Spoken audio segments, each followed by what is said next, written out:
The boardroom went dead silent as Ethan Callaway connected his laptop to the screen, revealing evidence that would either save the company or destroy his career. Vanessa Whitmore, the 30-year-old CEO who'd dismissed him as just another distracted single dad, leaned forward in her leather chair, her face draining of color as financial projections flashed across the wall. $700 million.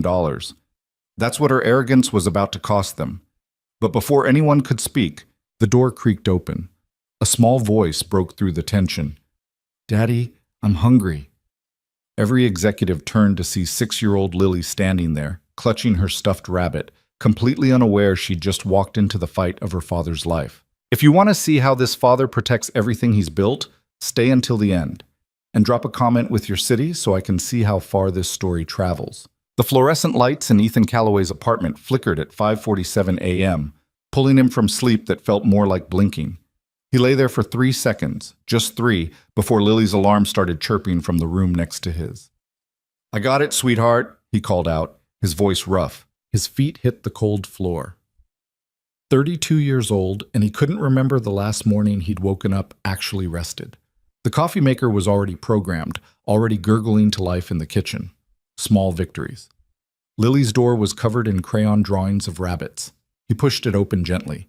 She was already sitting up, her brown hair sticking out in 7 different directions. Mr. Hopsworth, the gray stuffed rabbit she'd had since she was 2, tucked under one arm. "Morning, Bug."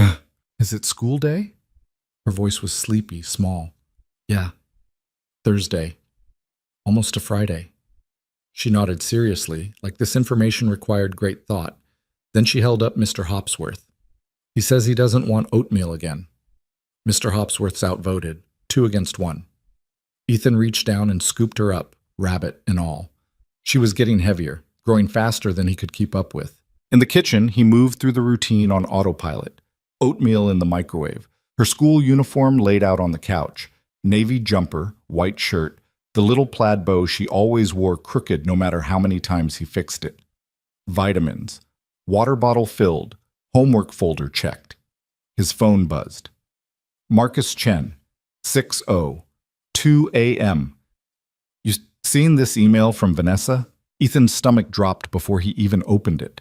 Any email from Vanessa Whitmore before 6 a.m. meant something had gone sideways.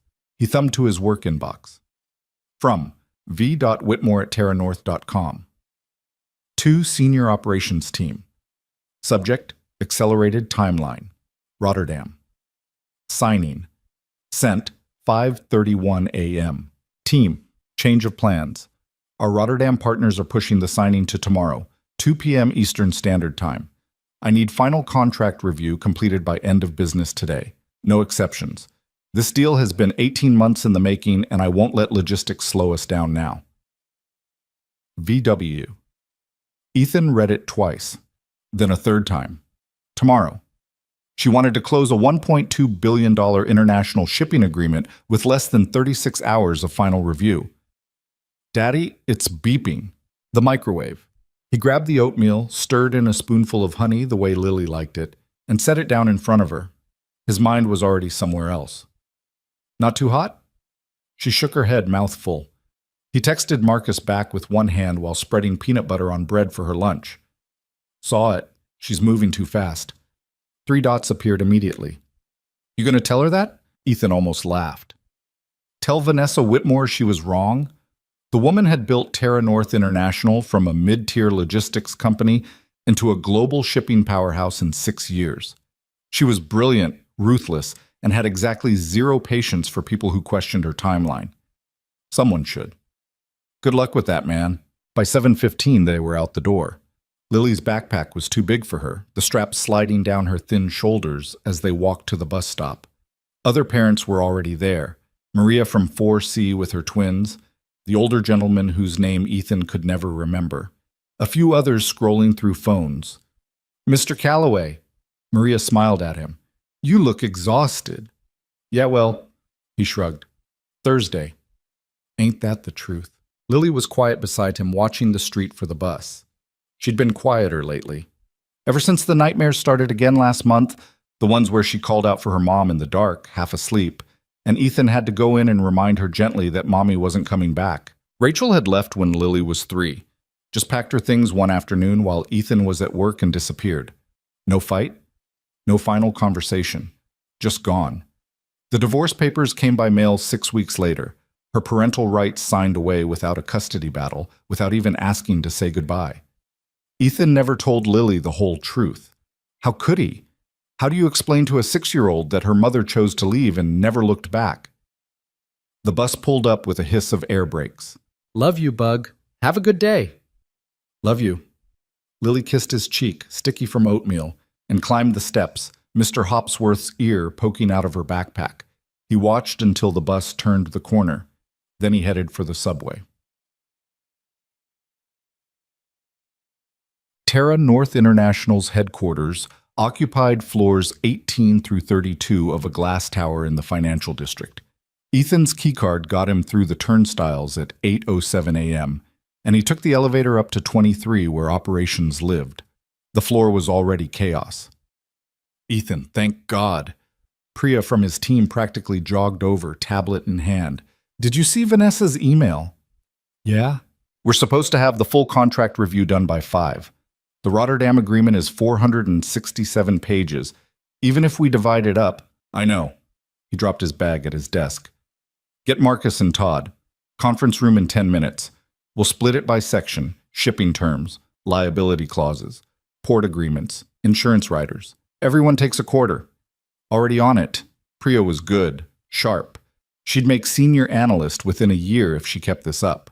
His desk phone was blinking. 6 messages.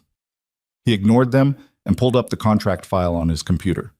The document loaded slowly. Too big, too complex. Too many embedded revisions from 18 months of negotiation. Ethan scrolled to the section he'd been reviewing last week. Port liability and multi-site failure protocols. Something was off. He'd read this clause a dozen times. It was standard boilerplate.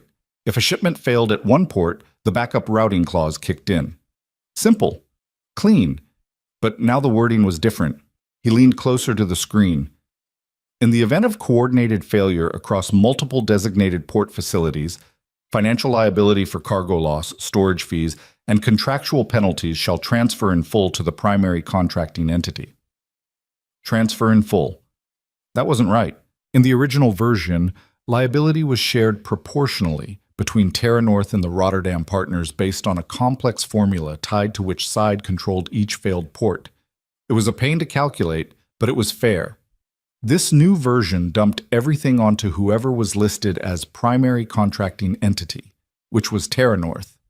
Ethan's hands went cold. He opened the revision history. The clause had been changed 6 days ago at 11:47 p.m. The editor was listed as External Rotterdam Legal Team. He grabbed his phone and called Marcus. Yeah? You at your desk? Walking in now. What's up? Pull up the Rotterdam contract. Section 12, subsection 4B, port failure liability. A pause. Keys clicking. Okay, I got it. Read the first sentence of the liability transfer clause. More clicking. Then Marcus breathed out slowly. Oh, shit. Yeah. When did this change? 6 days ago. Late night edit from Rotterdam's legal team. Did we approve this? I don't know. That's what I'm trying to figure out. Ethan was already pulling up his email archive, searching for anything from that night. Nothing. Marcus, did you get any approval requests last week? Anything about revising the liability structure? No, nothing. Me neither. Ethan's jaw tightened. Someone changed this without final sign-off from operations. That's not possible. Vanessa has protocols. I'm looking at the revision log right now. It's possible. Ethan, if this clause is active and we sign tomorrow and something goes wrong, I know. He cut Marcus off because he didn't want to hear it said out loud. Didn't want to think about the numbers.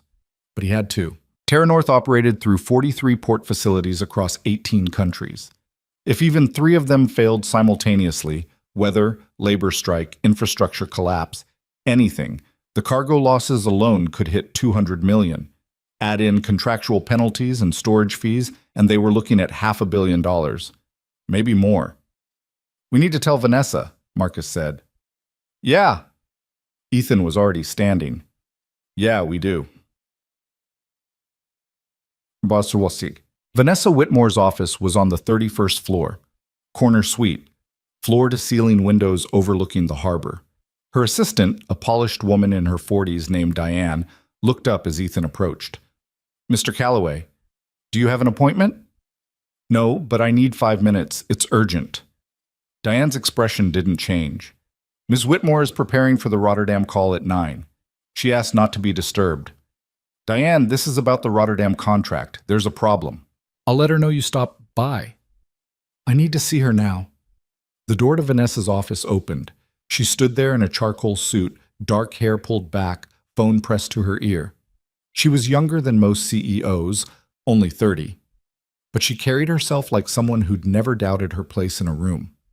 She looked at Ethan, held up one finger, "Wait," and kept talking. "No, tell them we're not renegotiating the tariff schedule. That was settled in March. I don't care what Brussels says, the agreement stands." Ethan waited. 30 seconds. A minute. Finally, Vanessa ended the call. "Ethan, you look stressed. We need to talk about the contract." "Can it wait until after the call?" "No." Her eyebrow went up. Vanessa wasn't used to being told no. "Come in. You have 3 minutes." He followed her inside. The office was immaculate. Everything in its place, nothing personal, except a single framed photo on the credenza. Vanessa and an older man who must have been her father, both standing in front of what looked like the company's original warehouse. She sat behind her desk, fingers steepled. Talk. Section 12 of the Rotterdam Agreement. The port failure liability clause was changed 6 days ago without operations approval. The new version transfers full financial responsibility to us in the event of multi-site failures. Vanessa's expression didn't shift. "I'm aware." That stopped him. "You're aware." Rotterdam's legal team flagged some ambiguity in the original language. We agreed to clarify. "Clarify?" "Vanessa, this isn't clarification. This is a complete restructure of risk. If multiple ports go down simultaneously, they won't. You can't know that. I can know that we've been negotiating this deal for 18 months, and I'm not going to tank it over hypothetical disaster scenarios 48 hours before signing." She leaned back in her chair. "Is there anything else?" Ethan felt something hot rising in his chest. "Yes, there's a lot else. This clause exposes us to catastrophic losses if a statistically improbable series of failures happens all at once across multiple international facilities." Vanessa's voice was calm, controlled. "Ethan, I appreciate your thoroughness, but I need you focused on completing the contract review, not catastrophizing about edge cases." "Edge cases?" "Vanessa, we're talking about $500 million of exposure, maybe more. And we're talking about a deal that will generate $3 billion in revenue over the next 5 years. She stood, signaling the conversation was over. "I need you to trust my judgment on this." "I do trust your judgment, but I also need you to look at the numbers." "I've looked at the numbers. I've been looking at numbers for this deal since before you joined this company." Her tone shifted, just slightly. Colder. "Now, I need you to do your job and finish the review. We sign tomorrow at 2. That's final." Ethan opened his mouth to argue. His phone buzzed. Then it rang. He glanced at the screen. Lily's school. His stomach dropped for the second time that morning. "I have to take this." He stepped into the hallway, heart pounding. "This is Ethan Calloway." "Mr. Calloway, this is Principal Hendricks at Riverside Elementary. I'm calling because we've had to close the school unexpectedly due to a heating system failure. We need all parents to pick up their children immediately." "What? When?" "We're asking everyone to arrive within the next hour if possible. The building is currently at 58 degrees and dropping." Ethan looked at his watch. 8:47 a.m. "I'll be there as soon as I can." He ended the call and stood there in the hallway, mind racing. The school was 30 minutes away by subway. Round trip, plus getting Lily, would take at least 2 hours. He had a contract review due by 5, a CEO who just dismissed his concerns, and now, problem? Vanessa had stepped out of her office. "My daughter's school just closed. I have to pick her up." Something flickered across Vanessa's face. Not quite sympathy, more like calculation. "How long will you be gone?" "I don't know. 2 hours, maybe 3. I'll have to figure out childcare." We have the Rotterdam call at 9. I know. I'm sorry. I'll dial in from... We need you here, Ethan. I understand, but I don't have a choice. Her school is closed and I'm her only... He stopped himself. Vanessa was looking at him the way people always looked at him when his daughter came up. That expression that said, "This is why single parents don't make it at this level." "Do what you need to do," she said, "but I need that contract review completed today. No excuses." He wanted to argue, wanted to explain that he'd been doing this job perfectly well while raising Lily alone for 3 years, that he'd never missed a deadline, never let his personal life interfere. But Vanessa had already turned and walked back into her office. Ethan made it to Riverside Elementary by 9:40. The parking lot was full of parents, most of them looking as stressed as he felt. He signed Lily out at the temporary desk they'd set up in the gym. She was waiting with her class, Mr. Hopsworth on her lap, looking small and confused. "Hey, Bug." He crouched down. "How you doing?" "It was cold. Mrs. Patterson said the heat broke." "Yeah, but you're okay." She nodded. "Good. Come on, we're going on an adventure." "Where?" He had no idea. By the time they got back to the financial district, it was past 11. Ethan had called every childcare service he could think of, all fully booked. His neighbor, Mrs. Kim, who sometimes watched Lily in emergencies, was visiting her sister in Baltimore. His parents lived 8 hours away, which left exactly one option. "Okay, Lily, listen." They were standing outside the Terra North building. "Daddy has to work today. Important work. So you're going to come upstairs with me and sit very quietly in the break room. Can you do that?" "Will there be other kids?" "No, baby, just you." Her face fell a little, but she nodded. "Okay." They rode the elevator to 23. Ethan could feel eyes on them the moment the doors opened. Priya looked up from her desk, surprised. Marcus was on a call but raised his eyebrows. Ethan walked Lily to the small employee lounge, a room with a couch, a TV, a table, and a kitchenette. He set her up with her backpack, some coloring books, and the tablet he kept for emergencies. You stay right here, okay? "Don't leave this room. If you need me, you come find my desk. It's right down that hallway, third door on the left." "Okay, Daddy. I love you." "Love you." He kissed the top of her head and left, feeling like the worst parent in the world. The Rotterdam call had started without him. He dialed in from his desk, muted, and listened while trying to catch up on the contract review. Vanessa was in full command mode, fielding questions about shipping schedules, tariff structures, insurance requirements. She was good at this. Impressive, even. Every answer crisp, confident, backed by numbers she seemed to pull from memory. But when the conversation shifted to port logistics, Ethan heard her stumble. And in the event of a routing disruption at the primary facility, the backup protocol transfers operations to... She paused, just for a second. To the secondary designated port as outlined in Section 9. That wasn't right. The backup protocol was in Section 11, and it was more complicated than she was making it sound. Ethan unmuted. Actually, the backup routing is tied to cargo type and value threshold. High-value shipments route through Hamburg, standard cargo through Antwerp. Silence on the call. Then Vanessa's voice, tight. "Thank you, Ethan. I was simplifying for clarity." One of the Rotterdam partners spoke up, a man with a Dutch accent. "No, Mr. Calloway is correct. We should be precise about these protocols."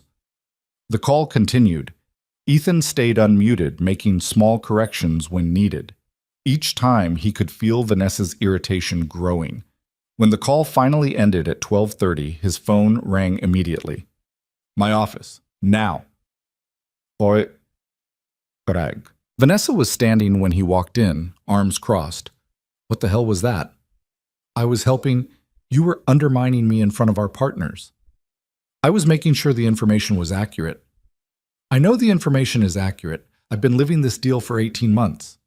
"Then why did you get the backup routing wrong?" Her jaw tightened.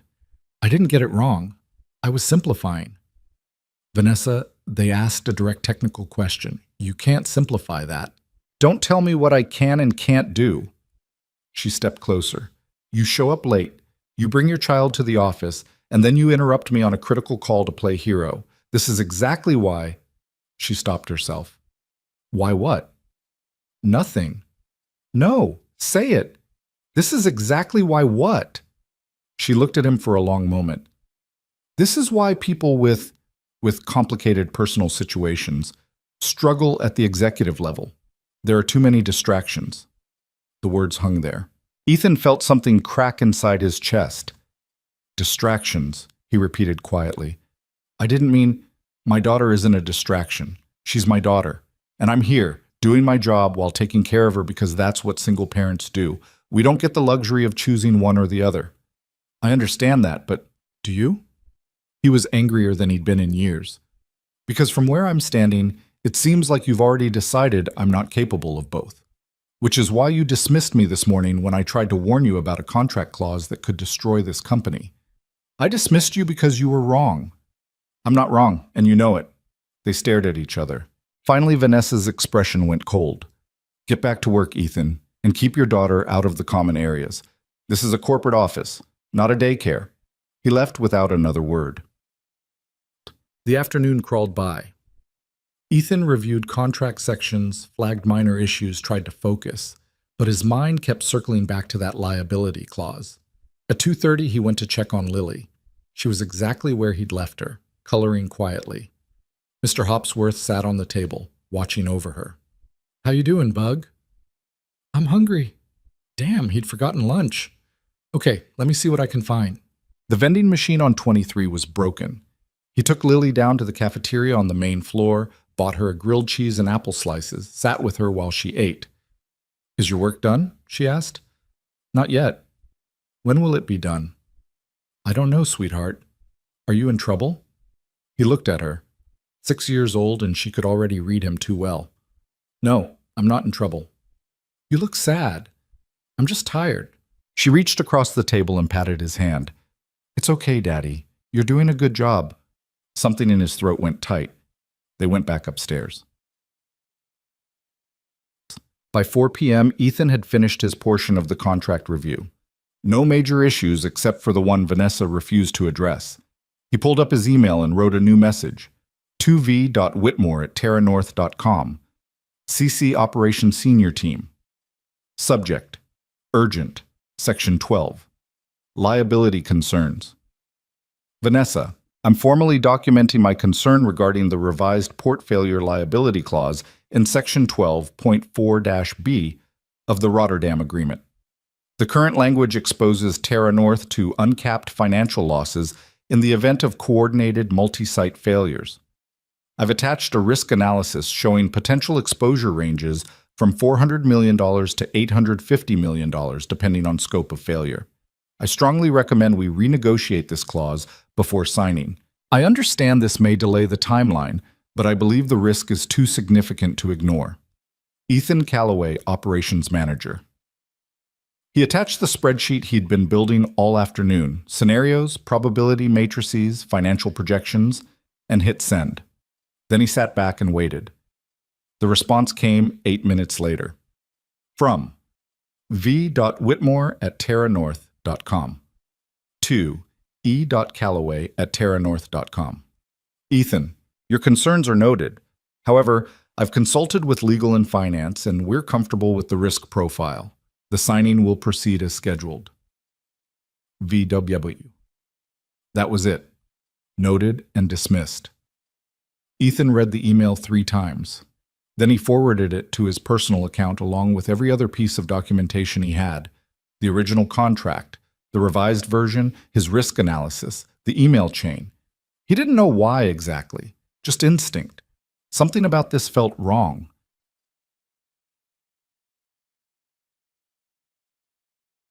At 5:30, most of the floor had cleared out. Ethan packed up his things, went to get Lily from the lounge. She was asleep on the couch, Mr. Hopsworth tucked under her chin. He stood in the doorway for a moment, just watching her breathe. 6 years old. She should have been at home, playing, being a kid, not spending 9 hours in a corporate break room because her dad had no other options. He scooped her up gently. She stirred but didn't wake, just wrapped her arms around his neck. The elevator was empty on the ride down. Through the glass walls, he could see the city spreading out in all directions, millions of people going about their lives, none of them knowing that tomorrow a company might sign a contract that would unravel everything. Or maybe he was wrong. Maybe Vanessa was right, and he was just catastrophizing. Maybe nothing bad would happen at all. But walking out into the cold evening air with his daughter asleep against his shoulder, Ethan couldn't shake the feeling that he'd just watched someone light a fuse. And tomorrow, the whole thing was going to explode. That night, after Lily finally settled into bed, Ethan sat at his kitchen table with his laptop open and a beer he wasn't drinking going warm beside him. The apartment was quiet except for the hum of the refrigerator and the occasional sound of a car passing on the street below. He'd reheated leftover pasta for dinner, helped Lily with the math homework she'd missed, read her 3 chapters of the rabbit book she loved, and now he was alone with the spreadsheet that wouldn't stop running through his head. 400 million on the low end, 850 million if things went really wrong. He pulled up the contract again, reading through Section 12 for what must have been the 20th time. The language was clean, professional, the kind of corporate speak that sounded reasonable until you actually thought about what it meant. Financial liability for cargo loss, storage fees, and contractual penalties shall transfer in full to the primary contracting entity. Transfer in full. 2 words that could end careers. Maybe end the company. His phone buzzed. Marcus. You still up? Yeah. Can't stop thinking about that clause. Ethan typed back. Me neither. What are you going to do? That was the question, wasn't it? Vanessa had made her position clear. Legal had signed off. Finance had signed off. The entire executive team was moving forward, and here was Ethan Callaway, operations manager with a 6-year-old sleeping in the next room, thinking he knew better than all of them. I don't know, he typed, but I documented everything. Smart. Watch your back tomorrow. You think it'll be that bad? I think Vanessa doesn't like being second-guessed, especially not in front of the board. Ethan closed the laptop. Marcus was right. Tomorrow's signing wasn't just about the contract, it was about Vanessa proving she could close the biggest deal in company history on her timeline, her terms. Anyone who got in the way of that was going to get crushed. He checked on Lily one more time before bed. She was sprawled sideways across her mattress, one leg hanging off the edge, Mr. Hopsworth wedged between her pillow and the wall. Her nightlight cast rabbit-shaped shadows on the ceiling. Ethan pulled her blanket up and tucked it around her shoulders. She stirred slightly, but didn't wake. Love you, Bug, he whispered. Tomorrow was going to be rough. He could feel it. He just didn't know how rough yet. The alarm went off at 5:47 a.m. like always, and the whole morning routine started over. Coffee, oatmeal, school uniform, backpack check. Lily was quieter than usual, moving slowly through breakfast. You okay? Ethan asked. My tummy feels weird. He knelt down, pressed his hand to her forehead. No fever. Weird how? Just weird. Does it hurt? A little. Think you can make it through school? She nodded, but she didn't look convinced. Okay, but if it gets worse, you tell Mrs. Patterson and she'll call me. Deal? Deal. They made it to the bus stop with 2 minutes to spare. Maria from 4C was already there, looking harried. Rough night? Ethan asked. One of the twins threw up at 3 a.m. I've had 4 hours of sleep and I'm running on gas station coffee. She looked at him. You don't look much better. Yeah, well, work stuff. The joys of adulting. She smiled tiredly. We should get a drink sometime, commiserate about how life beats us down. That sounds depressing. It is. That's why we need the drink. The bus pulled up. Lily climbed on without her usual kiss goodbye, just a small wave through the window. Ethan watched her take a seat near the back, Mr. Hopsworth, on her lap. Something about the way she looked made his chest tight, small and worried and trying to be brave. He shook it off. She was fine, just tired. Kids got stomach aches all the time. The subway was packed during rush hour. Ethan stood pressed against the door, briefcase between his feet, mentally rehearsing what he'd say if Vanessa brought up yesterday's email. He needed to stay calm, professional, not let her rattle him. But when he walked onto the 23rd floor at 8:15, the atmosphere felt wrong, too quiet. People were at their desks, but conversation stopped when he passed. Priya looked up from her computer, opened her mouth like she wanted to say something, then closed it again. Marcus caught him halfway to his desk. Conference room, 5 minutes.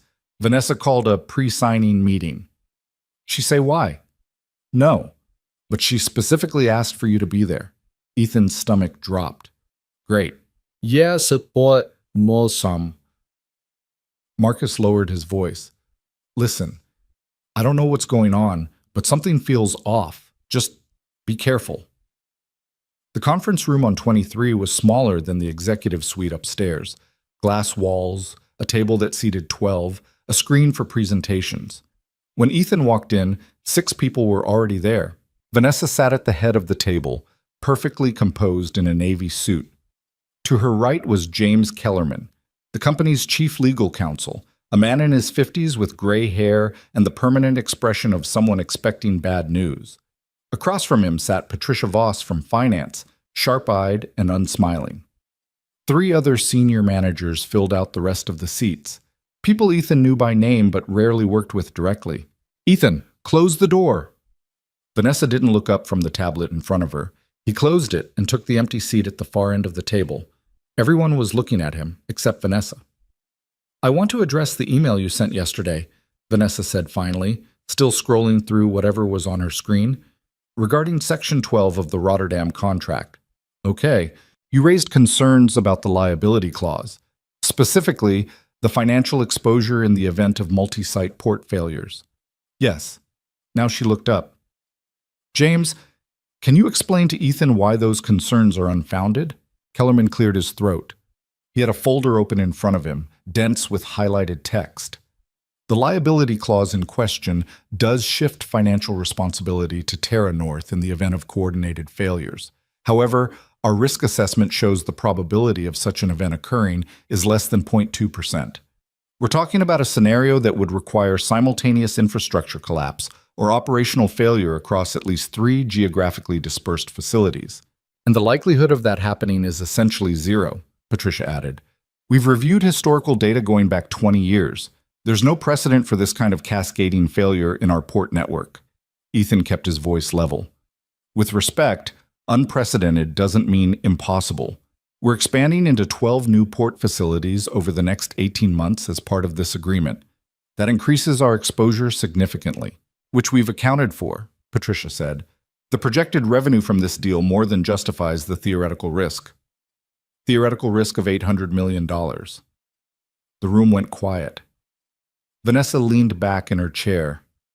Ethan, I appreciate your diligence, but this contract has been reviewed by legal, finance, and our external consulting team. Everyone agrees the risk is manageable. Manageable isn't the same as acceptable. In business, nothing is without risk. The question is whether the potential reward outweighs it. She paused. And in this case, it absolutely does.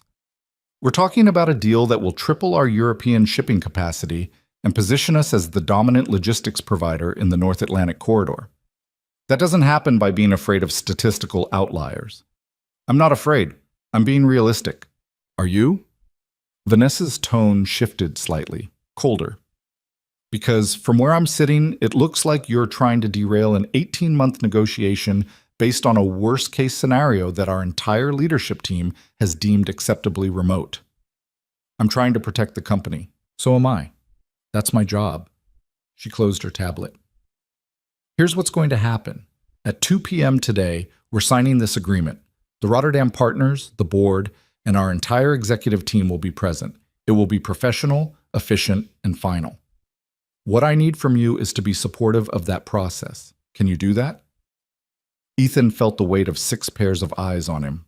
He thought about the spreadsheet on his laptop, the scenarios he'd run, the numbers that kept getting worse the more variables he added. He thought about Lily asking if he was in trouble. I can do my job, he said quietly. That's what I've always done. Vanessa studied him for a long moment. Good. Then we're done here. People started standing, gathering their things. Ethan stayed seated, trying to process what had just happened. Patricia Voss paused on her way out. She was a small woman, barely 5 feet, but she had a presence that made people listen when she talked.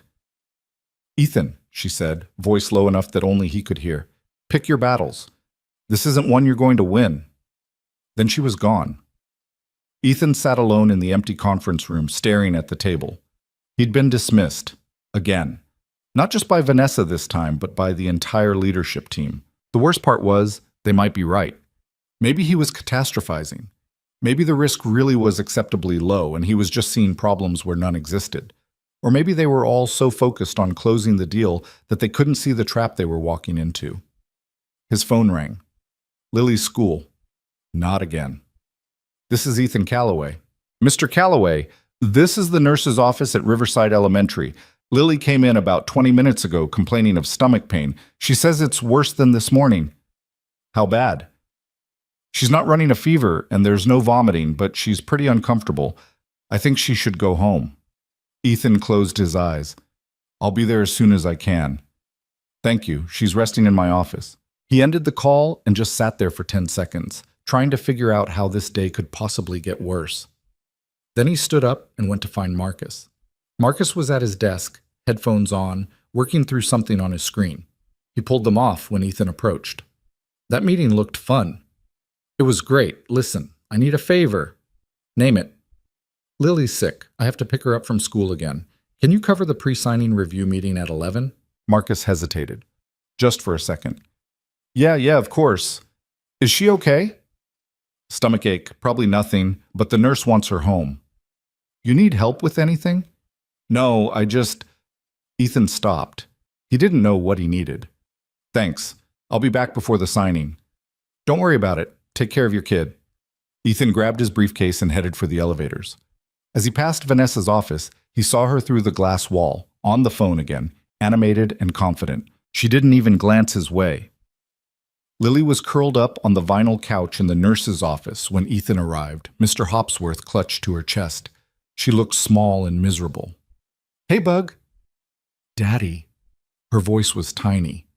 The nurse, a woman in her 60s named Mrs. Chen, gave him a sympathetic smile.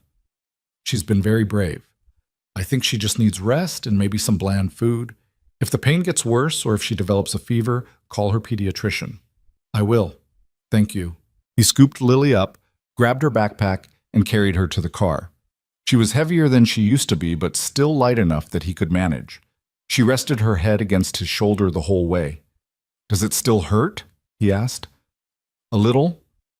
We'll get you home and get some ginger ale in you. That'll help. Okay.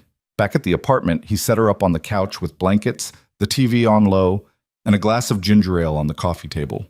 She sipped it slowly, watching some cartoon about magical creatures. Ethan sat beside her, laptop balanced on his knees, trying to work remotely. His phone kept buzzing with updates about the signing, catering confirmations, room setup, board member arrivals.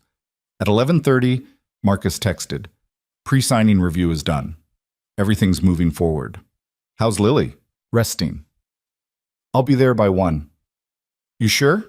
You don't have to be at the actual signing." "Yeah, I do." Because if something went wrong, when something went wrong, Ethan needed to be in that room. He needed to see it happen. He needed to know he'd tried. Lily fell asleep around noon, her hand wrapped loosely around Mr. Hopsworth's ear. Ethan covered her with another blanket and called Mrs. Kim from down the hall. "Hello? Mrs. Kim, it's Ethan from 6B. I know you're back from Baltimore. I saw your car in the lot. I have a huge favor to ask." "Of course, dear. What do you need?" "Lily's home sick from school, and I have a work emergency. Could you possibly sit with her for a few hours, just until I get back?" There was a pause. "I just got in an hour ago. I'm exhausted." "I know. I'm so sorry. I wouldn't ask if it wasn't critical." Another pause. Then, "Okay, but only because you're a good father, and I know you wouldn't ask unless you really needed help." "Thank you. Thank you so much. I'll be home by 4, I promise." When Mrs. Kim arrived, Ethan gave her the full rundown. Ginger ale in the fridge, pediatrician's number on the counter, Lily's favorite blanket, her allergy to strawberries, even though there were no strawberries in the apartment. "Go," Mrs. Kim said, waving him away. "We'll be fine." Ethan kissed Lily's forehead. She stirred, but didn't wake. Then he grabbed his briefcase and ran. The signing was being held in the executive conference room on 31, the same floor as Vanessa's office. When Ethan arrived at 1:45, the room was already filling up. The board members sat along one side of the massive table. 8 men and women in expensive suits, talking quietly among themselves. Across from them, the Rotterdam delegation, 4 Dutch executives, their legal team, an interpreter who probably wasn't needed but was there anyway. Vanessa stood near the head of the table, speaking with the chairman of the board, a silver-haired man in his 70s named Richard Copeland. She was smiling, relaxed, completely in control. Ethan slipped into a seat near the back, trying to be invisible.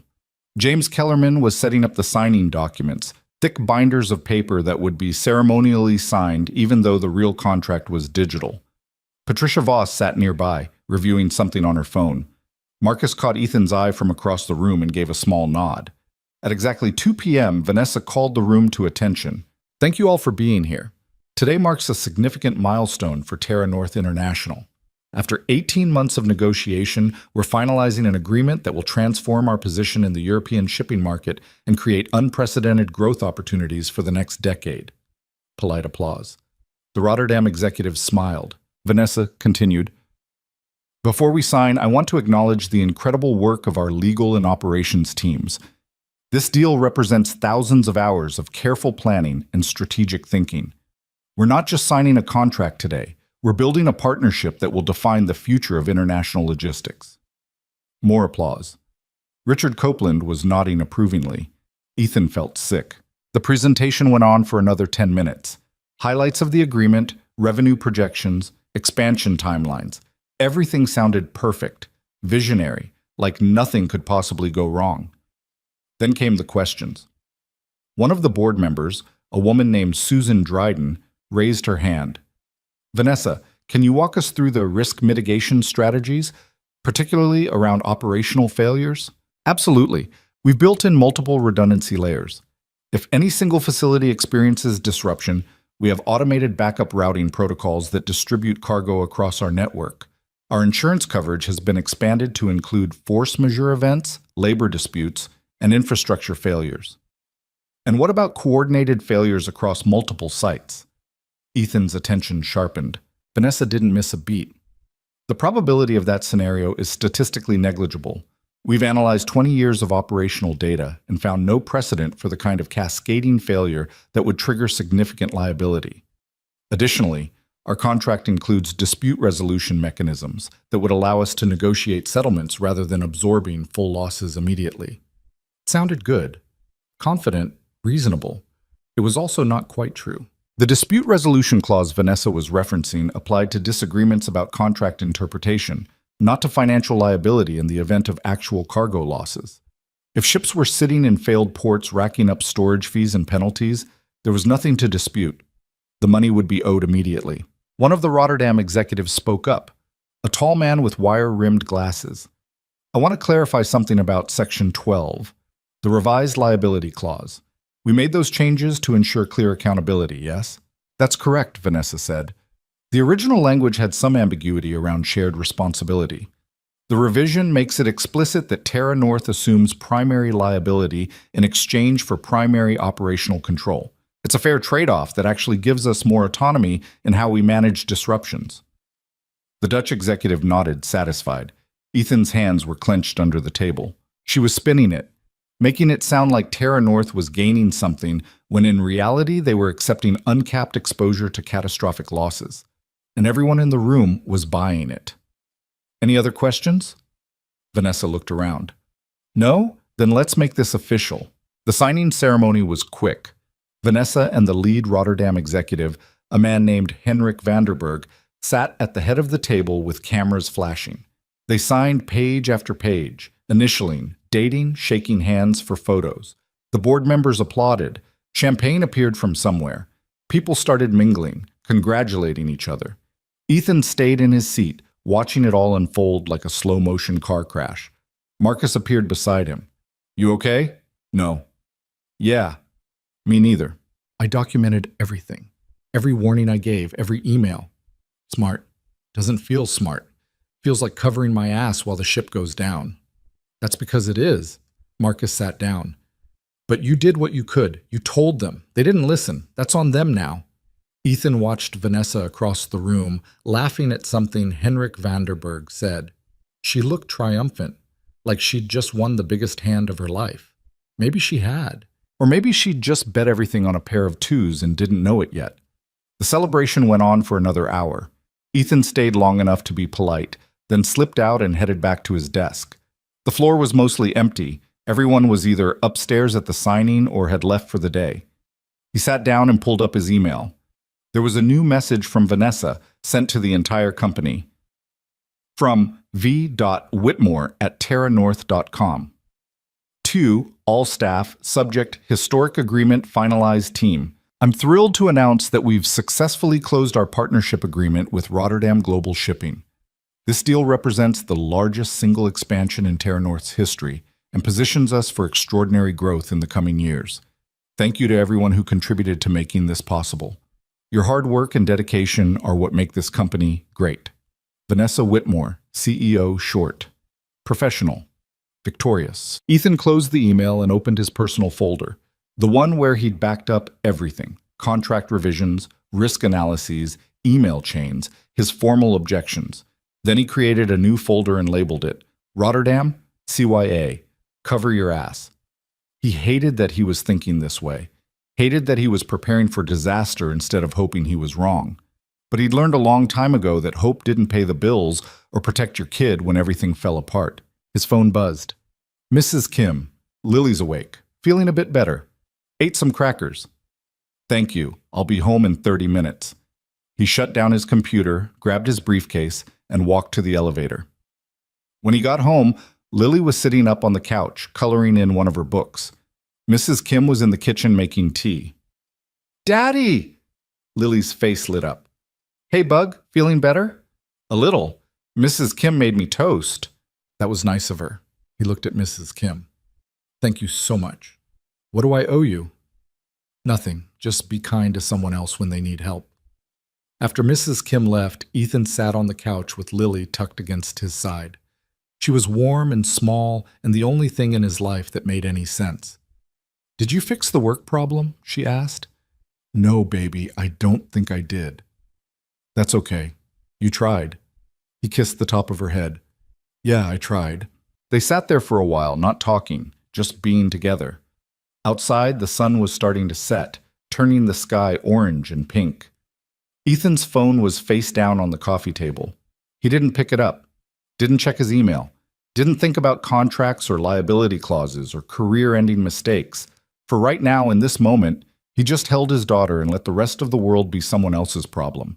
But in the back of his mind, he knew this wasn't over. It was just beginning. The weekend passed in a blur of normalcy that felt almost surreal. Ethan took Lily to the park on Saturday, watched her feed the ducks with bread they weren't supposed to bring, pushed her on the swings until his arms ached. Sunday was cartoons and pancakes and a trip to the library where she checked out 4 books about rabbits. She was back to herself, the stomachache forgotten. And for 2 days, Ethan almost convinced himself that maybe everything at work would be fine too. Almost. Monday morning shattered that illusion. He was at his desk by 8, coffee cooling beside him, when his email exploded. 17 new messages in the span of 10 minutes, all with subject lines that made his chest tight. Urgent. Port malfunction, Hamburg Rotterdam facility offline. Status update required. RE, Antwerp delays. Immediate response needed. Ethan clicked on the first one. It was from the operations coordinator in Hamburg, a guy named Stefan who usually sent maybe 2 emails a month. Ethan, we have a serious problem. The automated cargo handling system went down at 0400 local time. Engineering says it's a software failure that corrupted the entire logistics network. We're dead in the water. 47 containers stuck mid-transfer, 3 ships waiting to offload, and no ETA on repairs. I need authorization to reroute immediately. The second email was worse. Terranorth leadership, Rotterdam facility experiencing catastrophic crane failure. 2 of 4 primary loading cranes collapsed during overnight operations. No injuries, but port operations are suspended indefinitely pending structural safety review. Estimated offline time, 7 to 10 days minimum. Ethan read it twice, his pulse accelerating. The third email made his blood go cold. All operations staff, Antwerp reporting coordinated labor strike beginning 0600 Greenwich Mean Time. Port Workers Union walked out over contract dispute. Facility completely shut down. No cargo movement until further notice. 3 facilities, 3 failures, all within 12 hours. Exactly the scenario everyone had said was statistically impossible. Ethan pushed back from his desk and walked straight to Marcus's cube. Marcus was already on the phone, his face pale. "I'll call you back." He hung up and looked at Ethan. "You saw?" "Yeah. This is bad. This is worse than bad. This is—" Ethan stopped himself. His mind was already running the numbers from his spreadsheet. 3 ports down. 47 containers in Hamburg alone, probably 200 more spread across Rotterdam and Antwerp. Storage fees would start accumulating immediately. Penalties for missed delivery windows. Contractual obligations to customers. And according to the clause Vanessa had signed, Terra North was liable for all of it. "We need to tell Vanessa," Marcus said. "She probably already knows." "Then we need to tell her what this means financially." They took the elevator to 31. The executive floor was already tense, assistants moving quickly between offices, phones ringing constantly. Diane looked up when they approached. "She's in a crisis meeting with the board. You can't—" "We need 5 minutes," Ethan said. "Mr. Calloway, I can't interrupt—" "Diane, 3 of our major European ports just went offline simultaneously. Whatever she's discussing in there, this is more important." Something in his voice must have convinced her because she picked up her phone. "Ms. Whitmore, Ethan Calloway and Marcus Chen are here. They say it's urgent about the port situation." "Yes, ma'am." She hung up. 2 minutes. That's all she can give you? The conference room was packed. The entire board sat around the table. Richard Copeland at the head, Susan Dryden next to him, others Ethan recognized but didn't know well. Vanessa stood at the presentation screen, Henrik Vanderberg's face visible on a video call, looking strained. Every head turned when Ethan and Marcus walked in. "Ethan, Marcus," Vanessa's voice was clipped. "Make it fast. We need to talk about the liability clause." "I'm aware of the clause." "Then you know we're looking at massive financial exposure. Those 3 facilities handle 40% of our European cargo volume. If they're offline for more than 72 hours, we'll start missing contractual deadlines. The penalties alone could hit—" "I said I'm aware," Vanessa cut him off. "We're working on solutions. Henrik's team is coordinating emergency rerouting through secondary facilities." Henrik's voice came through the speaker, heavy accent making him sound even more tired than he looked. "We are doing everything possible, but our backup facilities were not designed for this volume. There will be delays." "How long?" Richard Copeland asked. "Hamburg, maybe 3 days for software fix. Rotterdam, 1 week minimum for crane repairs. Antwerp." Henrik paused. "The strike is political. Could be days, could be weeks." Susan Dryden leaned forward. "What's our financial exposure if all 3 stay offline for a week?" Nobody answered. Ethan spoke quietly. "Conservatively, 400 million. If it goes longer or if we lose additional facilities, it could double." The room went dead silent. Vanessa's jaw tightened. "That's a worst-case scenario." "It's the scenario we're currently in," Ethan said. "And according to Section 12.4b, we're liable for all of it. We're working on negotiating temporary relief. There's no negotiation clause for this. The liability transfers automatically." Richard Copeland's voice was ice. "Vanessa, is this true?" She turned to face the board. For the first time since Ethan had known her, she looked rattled. "The clause does stipulate that Terra North assumes primary liability in multi-site failure scenarios. However, our risk assessment determined this was an acceptable trade-off for—" "Acceptable?" Susan Dryden's voice rose. "You're telling me we signed a contract that exposes us to $500 million in losses based on a risk assessment that was clearly wrong?" "It wasn't wrong. This is an unprecedented confluence of—" "I don't care if it's unprecedented. I care that it's happening." Richard stood up. His voice was quiet, which somehow made it more terrifying. "I want a full financial analysis on my desk in 2 hours. I want to know exactly how much this is going to cost us, what our options are for mitigation, and why the hell nobody flagged this before we signed."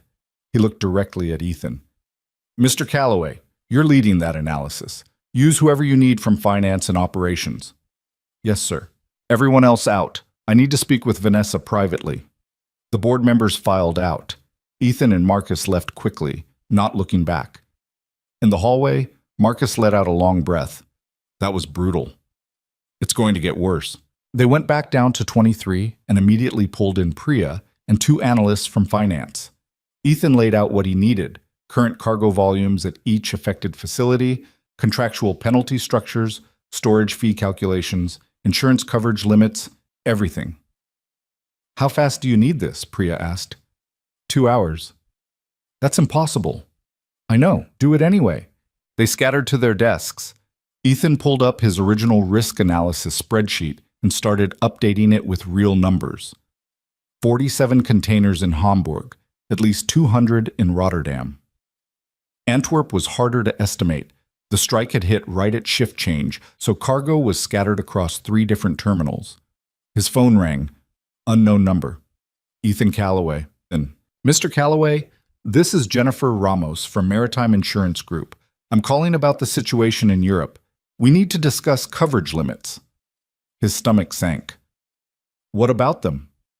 "Your policy covers up to 200 million in cargo losses and port-related penalties. Anything beyond that is the company's responsibility." 200 million? I thought we had expanded coverage for the Rotterdam deal. You did, from 150 to 200, but you're currently projecting losses that could exceed 400 million. That's a $200 million gap. Ethan closed his eyes. "Yeah, I'm aware. I'm sending over the policy documents now. If you need additional coverage, we can discuss options, but it won't be cheap, and there's a 72-hour waiting period before it becomes active." "Thanks, I'll review it." He hung up and added another line to his spreadsheet. Insurance gap, $200 million minimum. Marcus appeared with a laptop. "Finance just sent over the penalty structures. It's worse than we thought. We've got 3 major clients with time-sensitive medical supply shipments stuck in Hamburg. If those miss delivery windows, we're looking at 15 million in penalties just from those contracts alone." "Add it to the sheet." "Already did. We're at 370 million and we haven't even calculated storage fees yet." Priya joined them, looking sick. "Storage fees are going to kill us. Rotterdam charges by the hour for containers stuck on the dock. At current volumes, we're accumulating about $400,000 a day. And that's just one facility." The numbers kept climbing. Every time Ethan thought they'd hit the ceiling, someone found another cost he hadn't considered. Expedited shipping to reroute cargo. Emergency contracts with backup facilities. Compensation for delayed deliveries. Legal fees. By the time 2 hours were up, the spreadsheet showed a total exposure of $437 million if the port stayed offline for 1 week. If the Antwerp strike lasted 2 weeks, it jumped to 612 million. Ethan printed the analysis and took it upstairs. Richard Copeland's assistant led him into a smaller conference room where the chairman sat alone, reading glasses perched on his nose, going through what looked like the original Rotterdam contract. "Mr. Callaway, sit." Ethan sat and slid the printed analysis across the table. Copeland read it in silence. His expression didn't change, but Ethan watched his knuckles go white where he gripped the pages. 437 million, Copeland said finally. "That's more than our total profit for last year." "Yes, sir." "And this is conservative?" "Yes, sir. If anything else goes wrong, it gets worse." "Can we sue Rotterdam for changing the clause?" "Their legal team made the change with our knowledge. We approved it. Or at least someone on our side approved it." "Who?" "That's unclear. The revision was submitted by Rotterdam's lawyers, but it should have gone through our legal review process before being incorporated. I'm trying to track down who signed off." Copeland removed his glasses and rubbed his eyes. He looked old suddenly, tired. "Vanessa tells me you raised concerns about this clause before we signed." "Yes, sir, multiple times. And she dismissed them." Ethan hesitated. "She felt the risk was acceptable based on legal and finance's assessment. That's a diplomatic way of saying she ignored you." Copeland leaned back. "I've known Vanessa since she was 24 years old, brilliant woman. Built this company into something extraordinary, but she has one fatal flaw." He waited. "She hates being wrong more than she fears being destroyed, and that makes her dangerous." Copeland put his glasses back on. "I want you to lead the crisis response team. Full authority to make operational decisions. Report directly to me, not to Vanessa." Ethan blinked. "Sir, I'm not sure that's... You tried to stop this. She didn't listen. Now we're paying the price, and I need someone in charge who actually understands the risk we're facing." He stood. Get those ports operational again, minimize the damage, and find out who approved that clause change. Yes, sir. Walking back to 23, Ethan felt like he'd just been handed a live grenade. Leading the crisis response meant going head-to-head with Vanessa on every decision. It meant long hours, impossible pressure, and probably a target on his back when this was all over. It also meant he couldn't walk away. Couldn't just document his objections and let someone else clean up the mess. Marcus was waiting at his desk. What happened? I'm running crisis response. You're what? Copeland's orders. Full operational authority, reporting to him directly. Marcus whistled low. Vanessa's going to lose her mind. Yeah, probably. You need help? I need a miracle. But help would be good too. They spent the next 3 hours building a response plan. First priority was getting Hamburg back online. The software failure seemed like the easiest fix. Ethan got on a call with Stefan and the engineering team. We're trying to restore from backup, Stefan explained, his English crisp despite the stress. But the corruption affected multiple systems. It's like dominoes. Fix one, another falls. What if you bypass the automated system entirely? Manual operations? We could, but it would slow throughput by 60%, and we'd need to bring in additional workers. Do it. I don't care about throughput right now. I care about moving cargo. Get me a cost estimate for the extra labor. It will be expensive. Everything's expensive right now. Just get it done. Rotterdam was harder. Structural crane failure meant safety inspections, engineering reviews, potential lawsuits if anyone claimed negligence. Ethan talked to the facility manager, a woman named Astrid, who sounded like she hadn't slept in 2 days. The cranes are 30 years old, she said. We've been requesting replacement funding for 3 years, but corporate kept saying next quarter, next year. Now this happens, and suddenly everyone wants answers. How fast can you get them operational? Fast? We can't. We need to bring in structural engineers, run safety tests, probably replace major components. 1 week minimum, maybe 10 days. What if we reroute everything through the backup facility in Bruges? Bruges can't handle this volume. You'll create a bottleneck that'll take months to clear. Then split it. Bruges takes what it can, we push the rest to Le Havre and Hamburg once it's back up. That's going to cost a fortune in expedited transport. I know, send me the numbers. Antwerp was the nightmare. The strike wasn't about Terra North specifically, it was a broader labor dispute about port worker contracts across Belgium. But that didn't make it any less catastrophic. Ethan got on a call with a union representative who spoke broken English and seemed utterly uninterested in Terra North's problems. We want fair wages, fair working conditions. The Port Authority refuses to negotiate, so we strike. How long? As long as it takes. We have medical supplies stuck in your facility. Life-saving medications. Take it up with the Port Authority. This is not our fault. The call ended with nothing resolved. By 6 p.m., Ethan had a preliminary response plan. Manual operations in Hamburg starting tomorrow. Partial rerouting through Bruges and Le Havre. Emergency negotiations with the Belgian government to try to break the Antwerp strike. Total cost for the first week, approximately $30 million, not counting penalties and storage fees. He sent the plan to Copeland and copied Vanessa. Her response came back in under a minute. From v.whitmore@terranorth.com to e.callaway@terranorth.com. We need to talk. My office. Now. Ethan looked at the time, 6:17 p.m. He'd promised Lily he'd be home for dinner. He texted Mrs. Kim. Emergency at work. Any chance you could give Lily dinner? I'll pay you double. Already fed her. She's doing homework. Take your time. He took the elevator to 31 for the 3rd time that day. Vanessa's office was dim. She hadn't turned on the overhead lights, just the desk lamp. She stood by the window, looking out at the city as the sun set behind the buildings. Close the door. Ethan closed it. She didn't turn around. Richard put you in charge of crisis response. Yes. Without consulting me. I don't think he felt consultation was necessary. Now she turned. Her face was composed, but he could see the anger underneath. Do you have any idea how this looks? The CEO gets overruled and an operations manager gets put in charge of the biggest crisis this company has faced in a decade? I'm not trying to undermine you. Then what are you trying to do? Fix the problem. The problem I created, you mean? Her voice was sharp. That's what everyone's thinking. That's what the board is thinking. Vanessa screwed up and now Ethan has to save the day. I don't care what people think. I care about minimizing the damage. Of course you don't care. You were right. You warned me. You documented everything so when it all fell apart, you'd be covered. She stepped closer. Tell me, Ethan, does it feel good being vindicated? He met her eyes. No, it feels terrible because I didn't want to be right. I wanted to be wrong.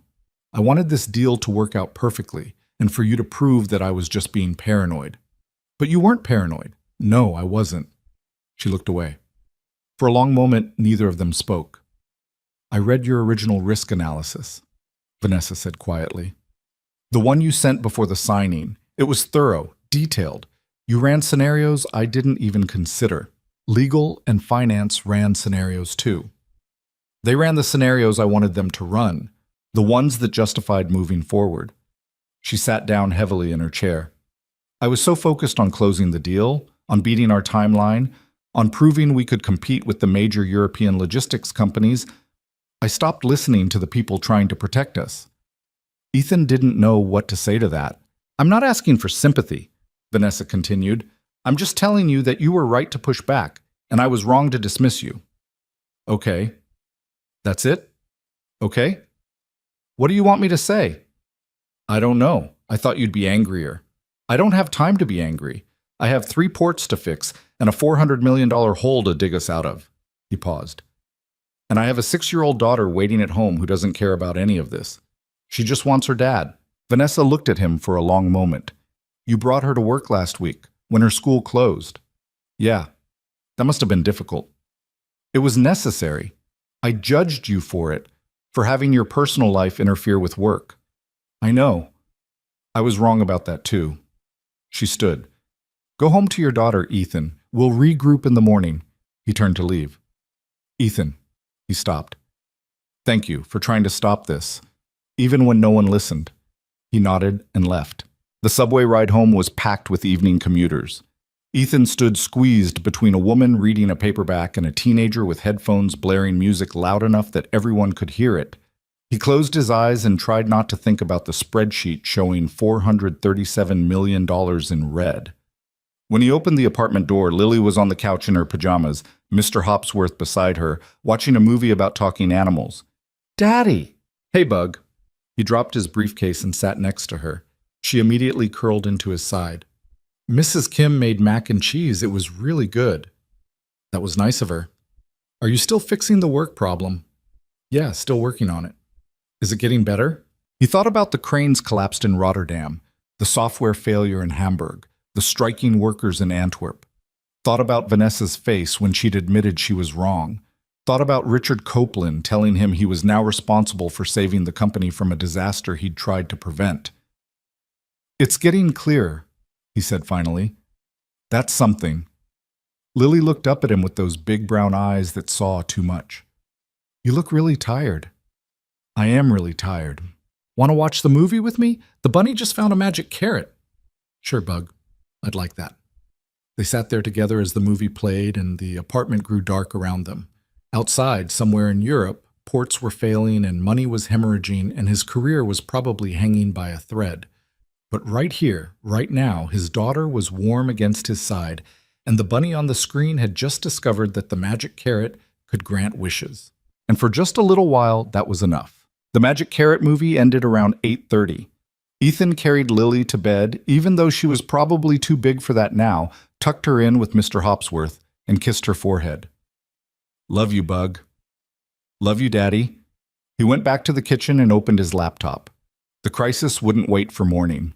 By midnight, he'd coordinated with 4 different time zones, approved 3 emergency contracts, and watched the projected losses tick up another $12 million. His eyes burned. His coffee had gone cold hours ago. But Hamburg was starting manual operations at 6 a.m. local time, and he needed to make sure the backup crews knew what they were doing. His phone buzzed at 12:47 a.m. Marcus. You still up? Yeah. Antwerp strike just escalated. Workers blocked the main access road. Nothing's moving. How bad? Cops are there. It's getting ugly. Ethan pulled up the news feeds. Shaky phone footage showed hundreds of workers with signs, police in riot gear, flashing lights cutting through the darkness. The chyron at the bottom read, Belgian port crisis enters day 3. No end in sight. He typed back to Marcus. We need to pull everything we can out of there before this gets worse. Already on it. Talk to our contact at the Belgian Transport Ministry. They might be able to get us access through a secondary gate, but it'll cost. How much? 50,000 euros just for the escort, plus hazard pay for drivers. Do it. Ethan, that's insane money for what might be 20 containers. Those 20 containers have medical supplies worth $8 million. Do the math. Okay, I'll set it up. Ethan closed the laptop at 1:15 and lay down on the couch. He was too tired to make it to his bedroom, too wired to actually sleep. He stared at the ceiling and listened to the building settle around him, the distant sound of traffic, a siren somewhere blocks away. His phone lit up with another email. Vanessa, sent at 1:22 a.m. From v.whitmore@terranorth.com. To e.callaway@terranorth.com. Subject, tomorrow. Ethan, board meeting at 9 a.m. They want a full briefing on the crisis response. Richard asked for you specifically to present. I'll be there, but it's your show. Don't hold back. They need to hear the truth, not the version that makes me look better. V. He read it twice. There was something different in the tone, less defensive, almost resigned. He didn't respond, just set his alarm for 5 a.m. and closed his eyes. Sleep came in fragments, interrupted by dreams of collapsing cranes and endless spreadsheets with numbers that kept changing. When the alarm went off, he felt worse than when he'd laid down. Lily was already awake, sitting at the kitchen table with a bowl of cereal, still in her pajamas. You slept on the couch, she observed. Yeah, fell asleep working. That's not good for your back. You sound like your grandmother. She smiled a little. Are you going to work again? Yeah, Bug. Big meeting this morning. The work problem still isn't fixed? Not yet. She ate her cereal slowly, watching him. When will it be fixed? I don't know. Are you in trouble? He sat down across from her. No, but the company is, and I'm trying to help. Can I help? That made him smile despite everything. You help by being you, by being good for Mrs. Kim and doing your homework and not worrying about grown-up stuff. But I do worry. I know. He reached over and squeezed her hand. But you don't have to. I've got this. He wasn't sure if he believed that, but she nodded like she did. Mrs. Kim arrived at 7 to take Lily to school. Ethan gave her an extra $100 and promised this wouldn't be forever. Take care of yourself, Mrs. Kim said, looking at him with concern. You look awful. Thanks. That's helpful. I'm serious. When's the last time you ate a real meal? He couldn't remember. I'll grab something at work. Make sure you do. The subway was packed. Ethan stood with his briefcase between his feet, going over his presentation notes on his phone. The numbers were bad no matter how he arranged them. 437 million and climbing. Hamburg was operational, but slow. Rotterdam still offline. Antwerp actively getting worse. When he walked onto the 23rd floor at 8:15, the energy was different. People looked up when he passed. Conversations stopped. He heard his name whispered. Marcus intercepted him halfway to his desk. You see the news? Which news? Wall Street Journal ran a story about the Rotterdam deal. Someone leaked the contract details. Ethan's stomach dropped. Show me. Marcus pulled it up on his phone. The headline read, Terranorth International faces catastrophic losses on botched European expansion. The article was detailed, specific, and devastating. It outlined the liability clause, the multi-port failures, the projected losses. It quoted an unnamed source saying the CEO had ignored internal warnings and pushed through a dangerous deal to meet an arbitrary timeline. That unnamed source is going to be blamed on you, Marcus said quietly. I didn't talk to any reporters. I know, but someone did, and they're going to look for a scapegoat. Let them look. I've got a board meeting in 40 minutes. He went to his desk and pulled up the final version of his presentation. The numbers had updated overnight, 451 million now. The Antwerp situation had added another 14 million in the past 12 hours alone. At 8:50, he headed upstairs. The executive conference room was already full when he arrived. The entire board sat along both sides of the table. Richard Copeland at the head, Susan Dryden to his right, 6 others whose names Ethan knew, but whose faces all blurred together under pressure. Vanessa sat near the far end, isolated, her usual confidence replaced by something tighter. "Mr. Calloway," Richard gestured to the presentation screen. "Whenever you're ready." Ethan connected his laptop. The first slide appeared. Rotterdam Crisis, Day 4. Status Report. 4 days ago, we experienced simultaneous failures at 3 major European port facilities. Hamburg suffered a software corruption that took down their automated logistics network. Rotterdam had a structural crane collapse. Antwerp faced a coordinated labor strike that's now escalated to include physical blockades. He clicked to the next slide. A map showing the 3 facilities in red, with cargo flow lines frozen mid-transit. Combined, these 3 ports handle 40% of our European shipping volume. When they went offline, we had approximately 400 containers stuck in various stages of processing. Each day they remain stuck. We accumulate storage fees, miss delivery deadlines, and trigger contractual penalties. Next slide. The spreadsheet. Numbers in red. As of this morning, our projected financial exposure is $451 million. That breaks down as follows: $230 million in direct cargo losses and storage fees, $140 million in contractual penalties for missed deliveries, and $81 million in emergency rerouting and expedited shipping costs. Someone at the table inhaled sharply. Our insurance coverage caps at $200 million. That leaves a $251 million gap that Terra North is responsible for under the terms of Section 12.4b of the Rotterdam Agreement. Susan Dryden spoke up. "What's being done to mitigate this?" "Hamburg is back to partial operations using manual processing. We've shifted what we can to backup facilities in Bruges and Le Havre, but they're already at capacity. Rotterdam remains offline pending safety inspections. And Antwerp," he clicked to a slide showing the news footage of the strike. "Antwerp is getting worse." "Can we sue someone?" one of the other board members asked. A man named Gerald something. "The crane manufacturer, the software company, the union? We can try. Legal is exploring options, but lawsuits take months or years. The losses are happening now." Richard leaned forward. "What's your recommendation for next steps?" This was the moment. Ethan had spent half the night deciding how to phrase this. "We need to renegotiate the Rotterdam Agreement, specifically Section 12. The liability clause that puts full financial responsibility on us was a mistake. We need to go back to a shared responsibility model." "Henrik Vanderberg will never agree to that," Vanessa said, her first words since the meeting started. "He'll see it as us trying to back out of our commitments. Then we need to convince him it's in his interest too. If we go bankrupt trying to absorb these losses, Rotterdam loses their biggest North Atlantic partner. That doesn't help anyone." "And if he refuses?" Ethan looked directly at her. "Then we're looking at the possibility of bankruptcy proceedings within 6 months."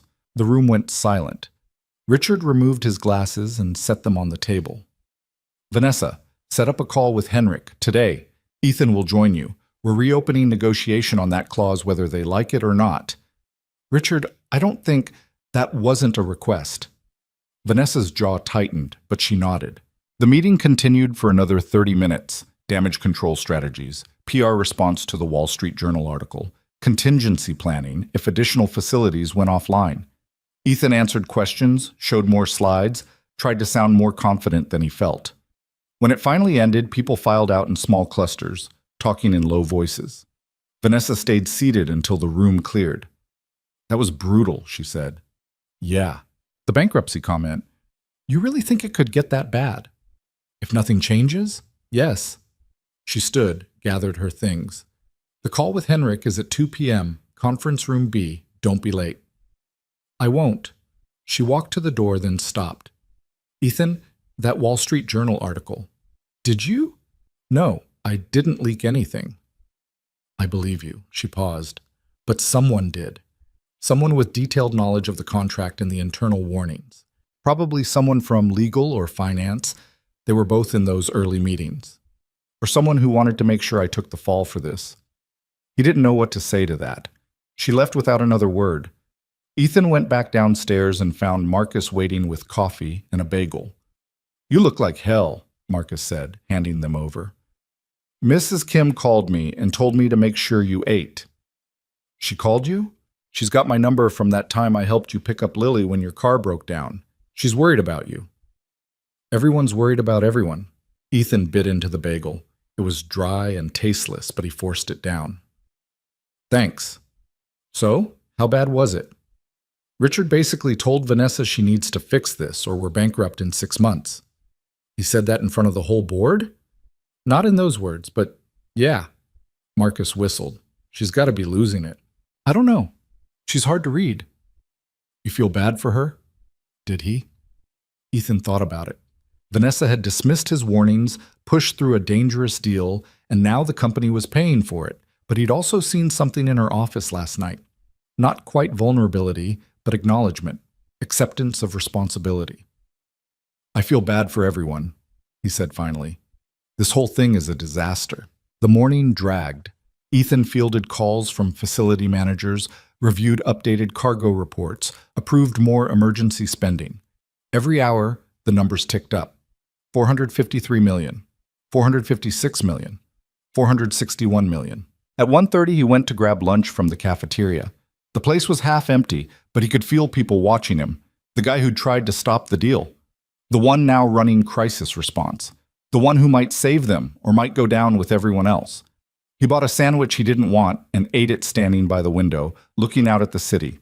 Somewhere out there, Lily was in school, probably doing math or reading about rabbits. Safe. Separate from all this corporate chaos.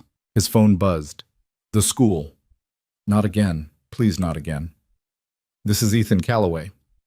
"Mr. Calloway, this is Principal Hendricks. I'm calling because Lily got into an altercation during recess."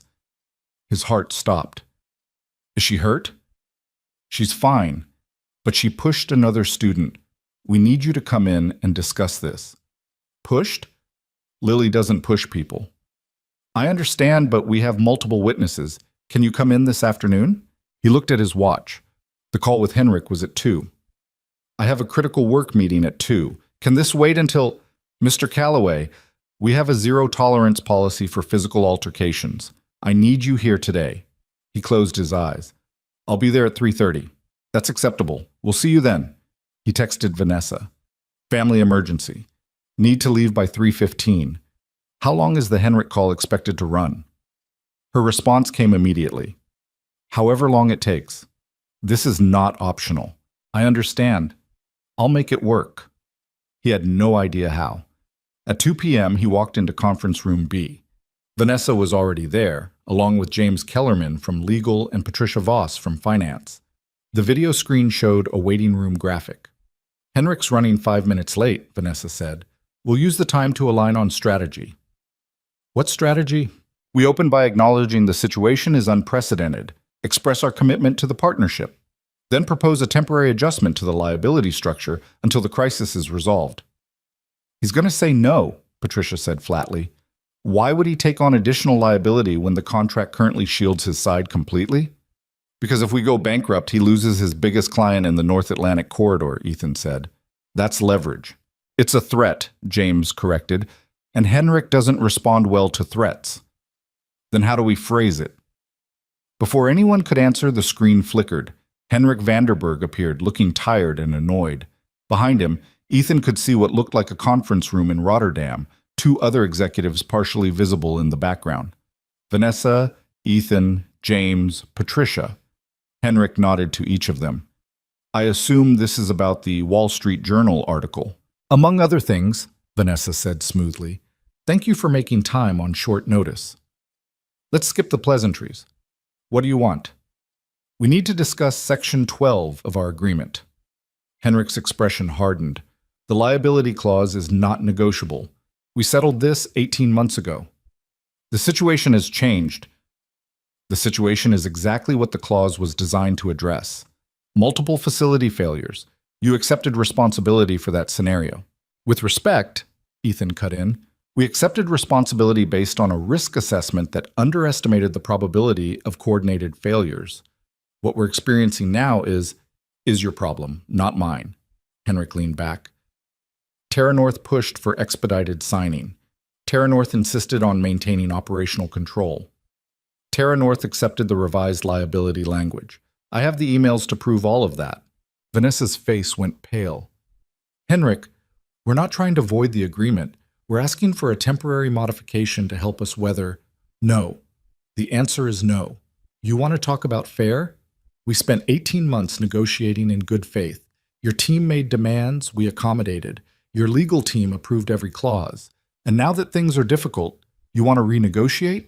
That's not partnership. That's buyer's remorse. $460 million isn't buyer's remorse, Ethan said. It's a company-ending crisis. Then perhaps your CEO should have listened to her operations manager when he raised concerns before signing. Henrik looked directly at Vanessa.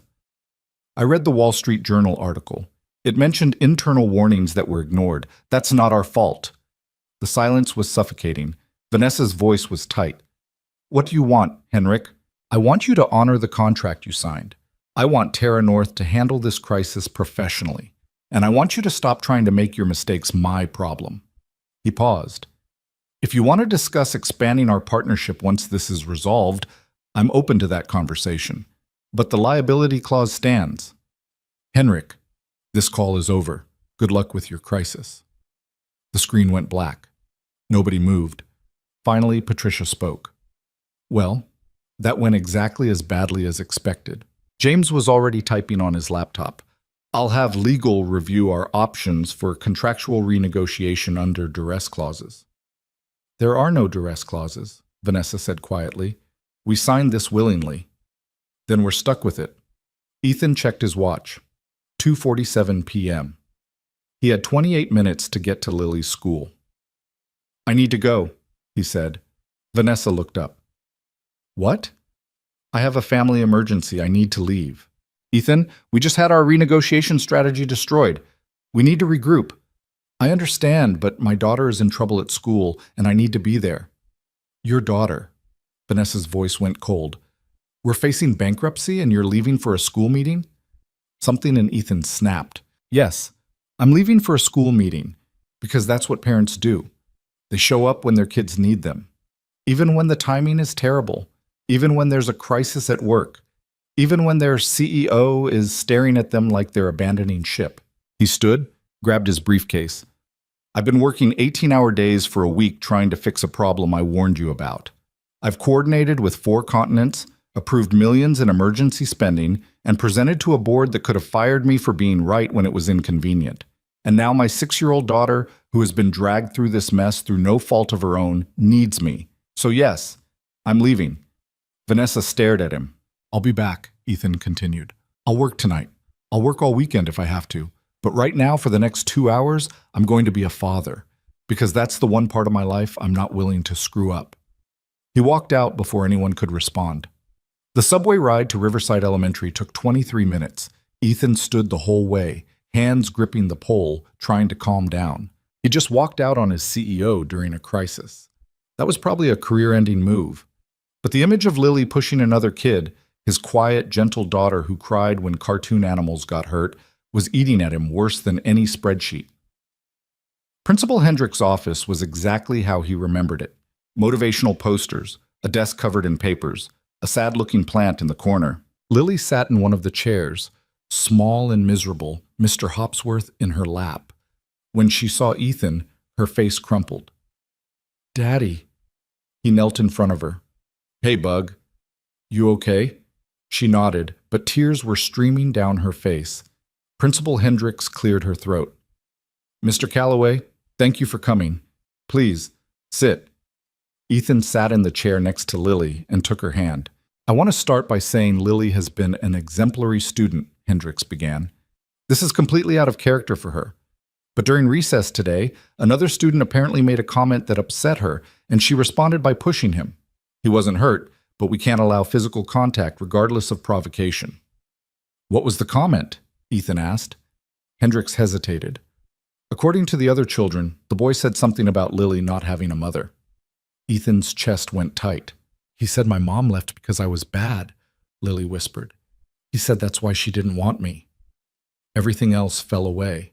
The ports, the contract, The bankruptcy, Vanessa's anger, all of it disappeared. Ethan pulled Lily into his arms. She buried her face in his shoulder and sobbed. "I'm sorry," she kept saying. "I'm sorry I pushed him. I'm sorry I was bad."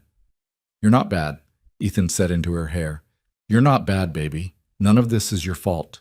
He looked at Principal Hendricks over Lily's head. "What happens to the boy who said that to her?" "We're addressing it separately. His parents have been called as well." "And Lily?" "Given the circumstances and her record, we're issuing a verbal warning, but if there's another incident, there won't be." Ethan kept holding his daughter. "We'll talk about other ways to handle this. Right, Lily?" She nodded against his chest. They left 10 minutes later. Ethan signed the paperwork, accepted the warning, and walked Lily out to the parking lot where he'd left his car in a loading zone with the hazards on. In the car, Lily was quiet, staring out the window. "Want to talk about it?" Ethan asked. "Not really." "Okay, but I want you to know something." He waited until she looked at him. "Your mom leaving had nothing to do with you. You were 3 years old. You didn't do anything wrong. She left because of her own problems, not because of anything you did or didn't do." "Then why did she go?" "I don't know, Bug. I wish I had a better answer." "Do you think she ever thinks about me?" The question gutted him. "I don't know that either." Lily went back to looking out the window. "The boy said nobody wants kids whose moms leave. He said, 'I'm broken.'" "You're not broken. You are perfect exactly the way you are." "I don't feel perfect." "I know, but you are. And anyone who can't see that is the one with the problem, not you." They drove in silence for a while. Then Lily said quietly, "I'm glad you came. I'll always come when you need me, no matter what. Even when you have work problems, even then." She reached over and held his hand. Her fingers were small and sticky from something, probably the cafeteria's chocolate milk. When they got home, Ethan made her favorite dinner, grilled cheese and tomato soup, and they ate together without talking about school or work or anything heavy, just regular stuff. How Mr. Hopsworth needed his ear sewn up again, whether penguins could live in swimming pools, why the moon followed you when you drove. After dinner, Lily fell asleep on the couch watching a movie. Ethan covered her with a blanket and finally checked his phone. 17 missed calls, 43 emails. The first one was from Vanessa, sent at 4:02 p.m. From v.whitmore@terranorth.com. To e.callaway@terranorth.com. Subject, no subject. "Is your daughter okay?" He stared at it for a long moment, then typed back, "She will be. Thank you for asking." Her response came within seconds. "I'm sorry I gave you a hard time about leaving. You were right. Take tonight. We'll regroup tomorrow." Ethan set down his phone and looked at Lily sleeping peacefully, Mr. Hopsworth tucked under her chin. Tomorrow they'd go back to fighting $400 million fires. Tomorrow he'd coordinate with European port managers and crunch numbers that kept getting worse. Tomorrow Vanessa would have to face a board that was probably calling for her resignation. But tonight, his daughter was safe and sleeping and knew her father would always show up when she needed him. And somehow, that felt like the only victory that actually mattered. Morning came too early. Ethan woke at 5:30 to find Lily already awake, sitting at the kitchen table drawing pictures of rabbits with crayons scattered everywhere. "You're up early," he said, voice scratchy. "Couldn't sleep." He sat down next to her. "Still thinking about yesterday?" She nodded, not looking up from her drawing. "I don't want to go back to school." "I know, but you have to." "What if that boy says something again?" "Then you tell a teacher. You don't push. We talked about this." "What if the teacher doesn't listen?" Ethan didn't have a good answer for that. "Then you tell me and I'll handle it." She finally looked at him. "Like you handled your work problem?" "I'm still working on that one." "Is it getting better?" He thought about Henrik's flat refusal, the Wall Street Journal article, the $461 million that kept climbing. "Honestly, not yet." Lily went back to her drawing. After a minute, she said, "Maybe some problems don't get better. Maybe they just end." 6 years old, and she was already too wise. Ethan kissed the top of her head and went to make coffee. By the time he dropped Lily at the bus stop, his phone had already accumulated 9 new emails. He scrolled through them on the subway. More bad news from Antwerp. The strike had spread to 2 additional facilities. Good news from Hamburg. They were up to 70% capacity. Rotterdam still offline. Inspections delayed by weather. The net result, $473 million. When he walked onto the 23rd floor at 8 a.m., Marcus was waiting. Emergency board meeting, 9 a.m. They want you there. What's it about? I don't know, but Vanessa looked like she'd been crying when she came in this morning. That stopped Ethan cold. Crying. We're not sleeping for a week. Hard to tell. They went upstairs together. The executive conference room was already filling up, but this time the energy was different, quieter, more somber. Richard Copeland sat at the head of the table, reading something on his tablet. Susan Dryden was next to him, whispering. The other board members looked grim. Vanessa stood by the window, staring out at the city. She wore a black suit that looked almost formal enough for a funeral. At exactly 9 a.m., Richard called the meeting to order. Thank you all for coming on short notice. We have several critical items to discuss regarding the Rotterdam crisis and the company's future. He looked at Vanessa. Vanessa, please sit. She took her usual seat at the far end of the table. Her face was carefully neutral, but Ethan could see the exhaustion underneath. As of this morning, Richard continued, our projected losses from the European port failures stand at $473 million. That represents more than our total profit for the past 2 fiscal years combined. Our stock price has dropped 22% since the Wall Street Journal article, and we're facing potential shareholder lawsuits alleging negligent leadership. He paused. Nobody spoke. I've spent the past 18 hours in consultation with our legal team, our financial advisors, and several board members. We've reviewed every aspect of how we got here, the contract negotiations, the risk assessments, the internal warnings that were raised and dismissed. Ethan felt every eye in the room shift toward him. After careful consideration, Richard said slowly, the board has voted to request Vanessa's resignation as CEO, effective immediately. The words landed like a physical blow. Vanessa didn't flinch, but something flickered across her face. Not surprise, more like confirmation of something she'd already known was coming. However, Richard continued, Vanessa has declined to resign. Now there was surprise. Susan Dryden sat up straighter. Several board members exchanged looks. Instead, Richard said, she's proposed an alternative. Vanessa will remain as CEO, but will cede operational control to a newly created position, Chief Crisis Officer, who will have full authority over European operations until this situation is resolved. Additionally, she's agreed to defer her salary and bonus until the company returns to profitability. He looked down the table. The board has accepted this proposal, and Vanessa has recommended someone for the crisis officer position. Ethan's stomach dropped because he knew what was coming. Ethan Callaway. The room went silent. Mr. Callaway has demonstrated exceptional judgment throughout this crisis. He identified the liability risks before signing, documented his concerns, and has effectively led our response efforts for the past week. The board believes he's the right person to lead us through this. Marcus, sitting next to Ethan, was staring at him with wide eyes. Richard wasn't done. This position comes with a significant salary increase, a seat in executive meetings, and direct reporting to both myself and the board. It's not permanent. Once the crisis is resolved, we'll evaluate next steps. But for now, we need someone who understands the risk landscape and isn't afraid to make hard calls. He looked at Ethan. Are you willing to accept this role? Ethan's mind was racing. Chief Crisis Officer, executive level, salary increase, everything he'd been working toward for years, handed to him in the middle of a disaster. But it also meant target on his back if things got worse. It meant even longer hours. It meant Lily would see even less of him right when she needed him most. Can I have 24 hours to think about it? Ethan asked. No, Richard said flatly. We need a decision now. This company is hemorrhaging money every hour. We can't afford delays.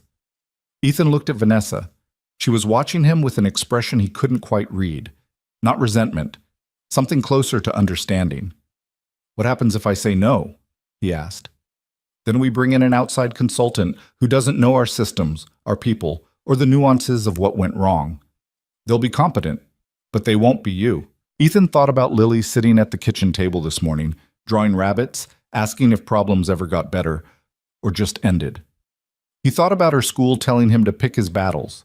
He thought about Mrs. Kim saying he looked awful and Marcus bringing him coffee and his daughter saying she was glad he came. "I'll do it," he said. "But I have conditions." Richard raised an eyebrow. "Go ahead." "I need flexible scheduling. If my daughter has an emergency, I leave. No questions, no guilt. I'll work nights, I'll work weekends, but when she needs me, I'm there." "Agreed." "I need full authority to make operational decisions without board approval. If I say we're spending money to fix something, we spend it. I'll report to you, but I can't run every decision through a committee. Within reason, we'll set spending thresholds. And I need Vanessa's support, not just publicly, but actually. If we're going to fix this, I need her knowledge of the Rotterdam relationship and her credibility with the partners." Now Vanessa did react. Something like relief crossed her face. Richard looked at her. "Can you work with that arrangement?" "Yes," she said quietly. "Absolutely. Then it's settled." Richard stood. "Ethan, you're officially Chief Crisis Officer as of right now. Vanessa, you'll work with him to ensure a smooth transition of operational control. Everyone else, we have work to do." The meeting broke up quickly. Board members shook Ethan's hand, offered congratulations that felt more like condolences. Susan Dryden pulled him aside. "You know this is a test, right?" she said quietly. "I figured.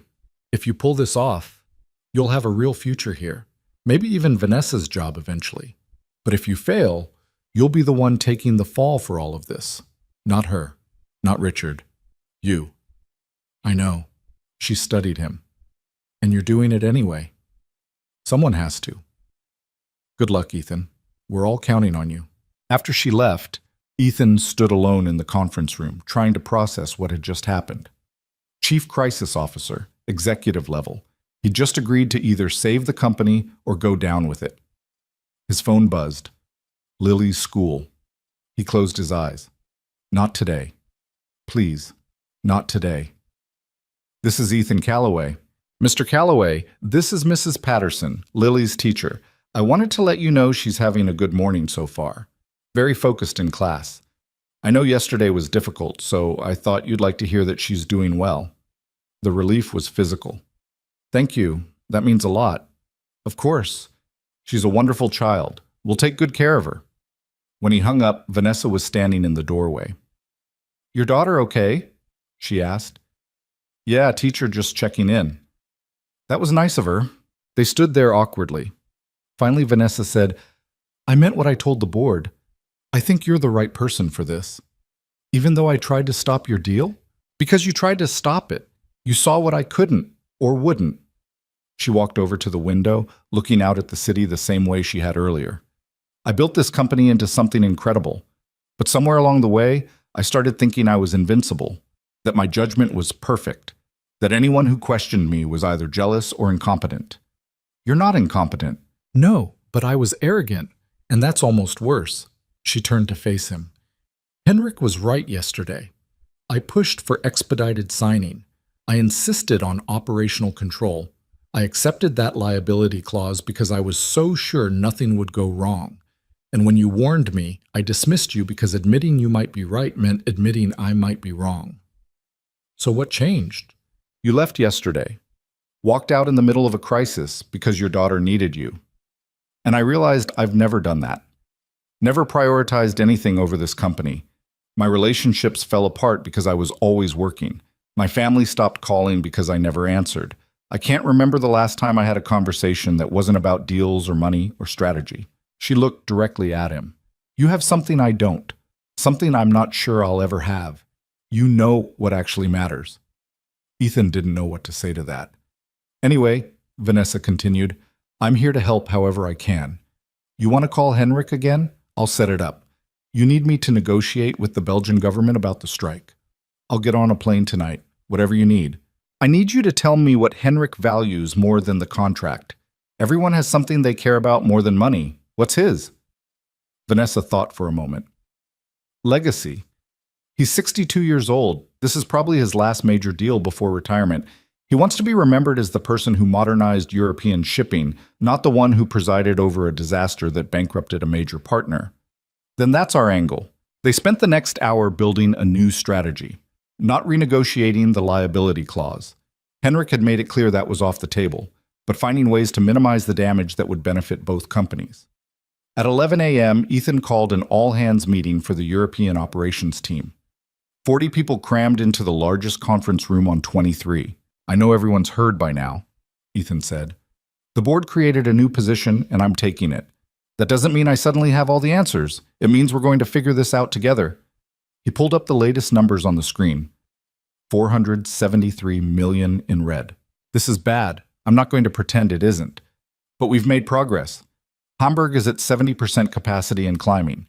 We've successfully rerouted 60 containers through Bruges, and we managed to extract 23 containers from Antwerp before the strike escalated." He clicked to the next slide. "Here's what we're doing next.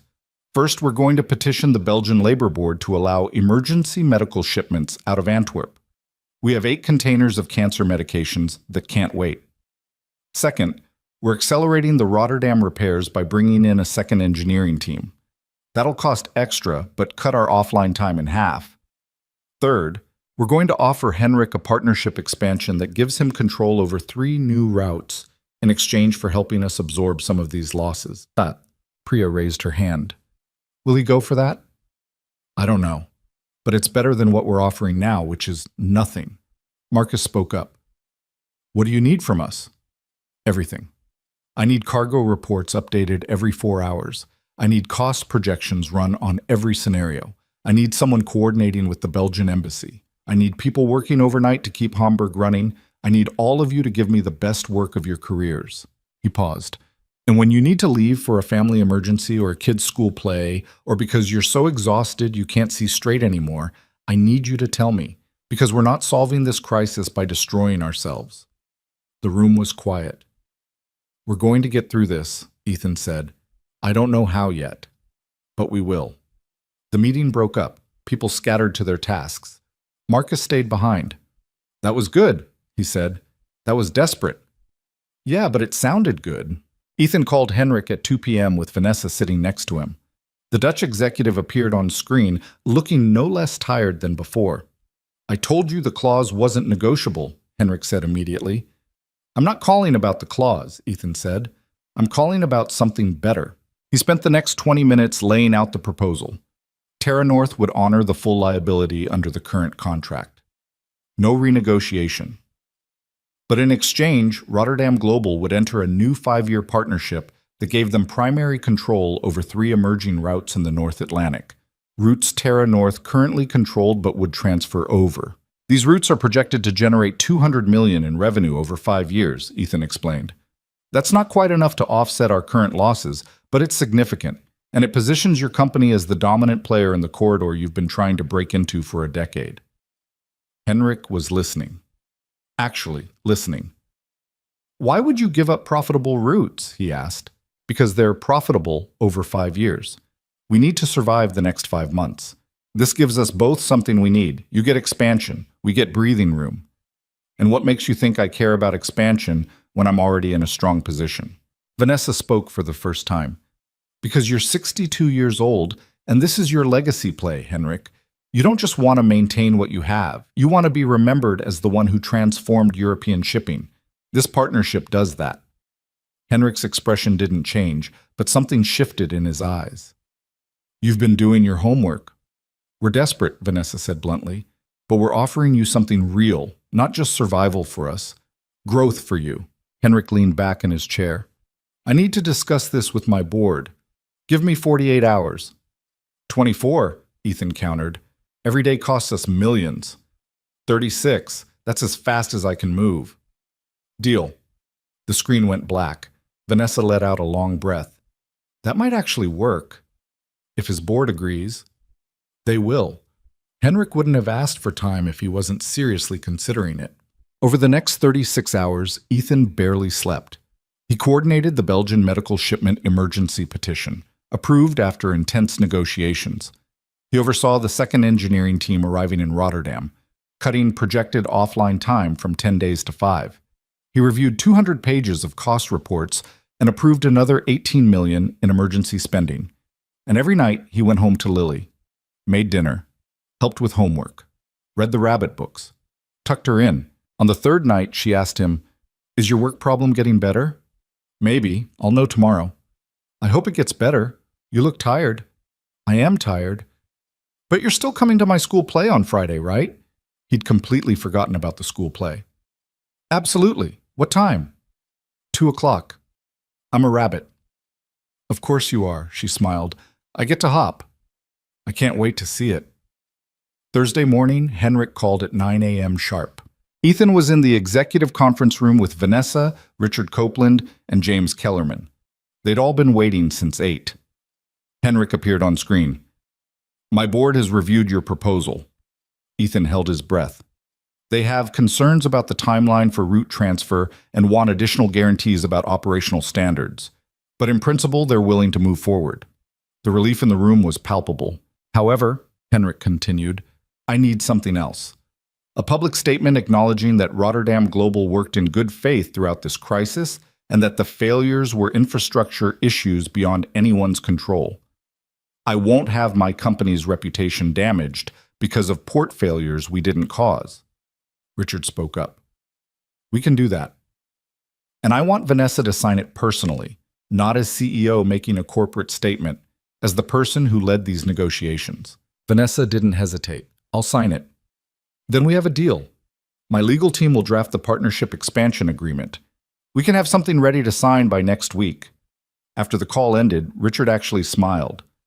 "Well done, Ethan. You just saved this company." "We're not saved yet. We still have $473 million in losses. But we have a path forward. That's more than we had 2 days ago." Over the next week, things slowly stabilized. The Belgian government approved emergency medical shipments from Antwerp. 8 containers of cancer medications got through, saving millions in penalties. Rotterdam's repairs finished ahead of schedule, and the facility came back online at 60% capacity. Hamburg hit 90%. Even Antwerp showed signs of movement as the strike negotiations finally got serious. By Thursday afternoon, the projected losses had dropped to $387 million, still catastrophic, but survivable, especially with the Rotterdam partnership expansion offsetting some of the damage. Ethan was at his desk reviewing the latest numbers when his phone alarm went off. 1:30 p.m. Lily's school play in 30 minutes. He grabbed his jacket and headed for the elevator. Marcus caught him. "Where are you going?" "We have the finance review meeting at 2. "Lily's school play. You'll have to cover for me." "Ethan, this is the meeting where we present the final damage assessment to the board." "I know, but I promised my daughter I'd be there. Send me the notes and I'll review everything tonight." He made it to Riverside Elementary with 5 minutes to spare. The auditorium was packed with parents, all of them holding phones ready to record. Ethan found a seat in the back just as the lights dimmed. The play was about woodland creatures preparing for winter. Lily appeared in the third scene wearing brown construction paper ears and a cotton ball tail, hopping across the stage with intense concentration. Ethan watched his daughter pretend to gather acorns for winter storage and felt something unknot in his chest. For 45 minutes, he forgot about port facilities and liability clauses and $400 million losses.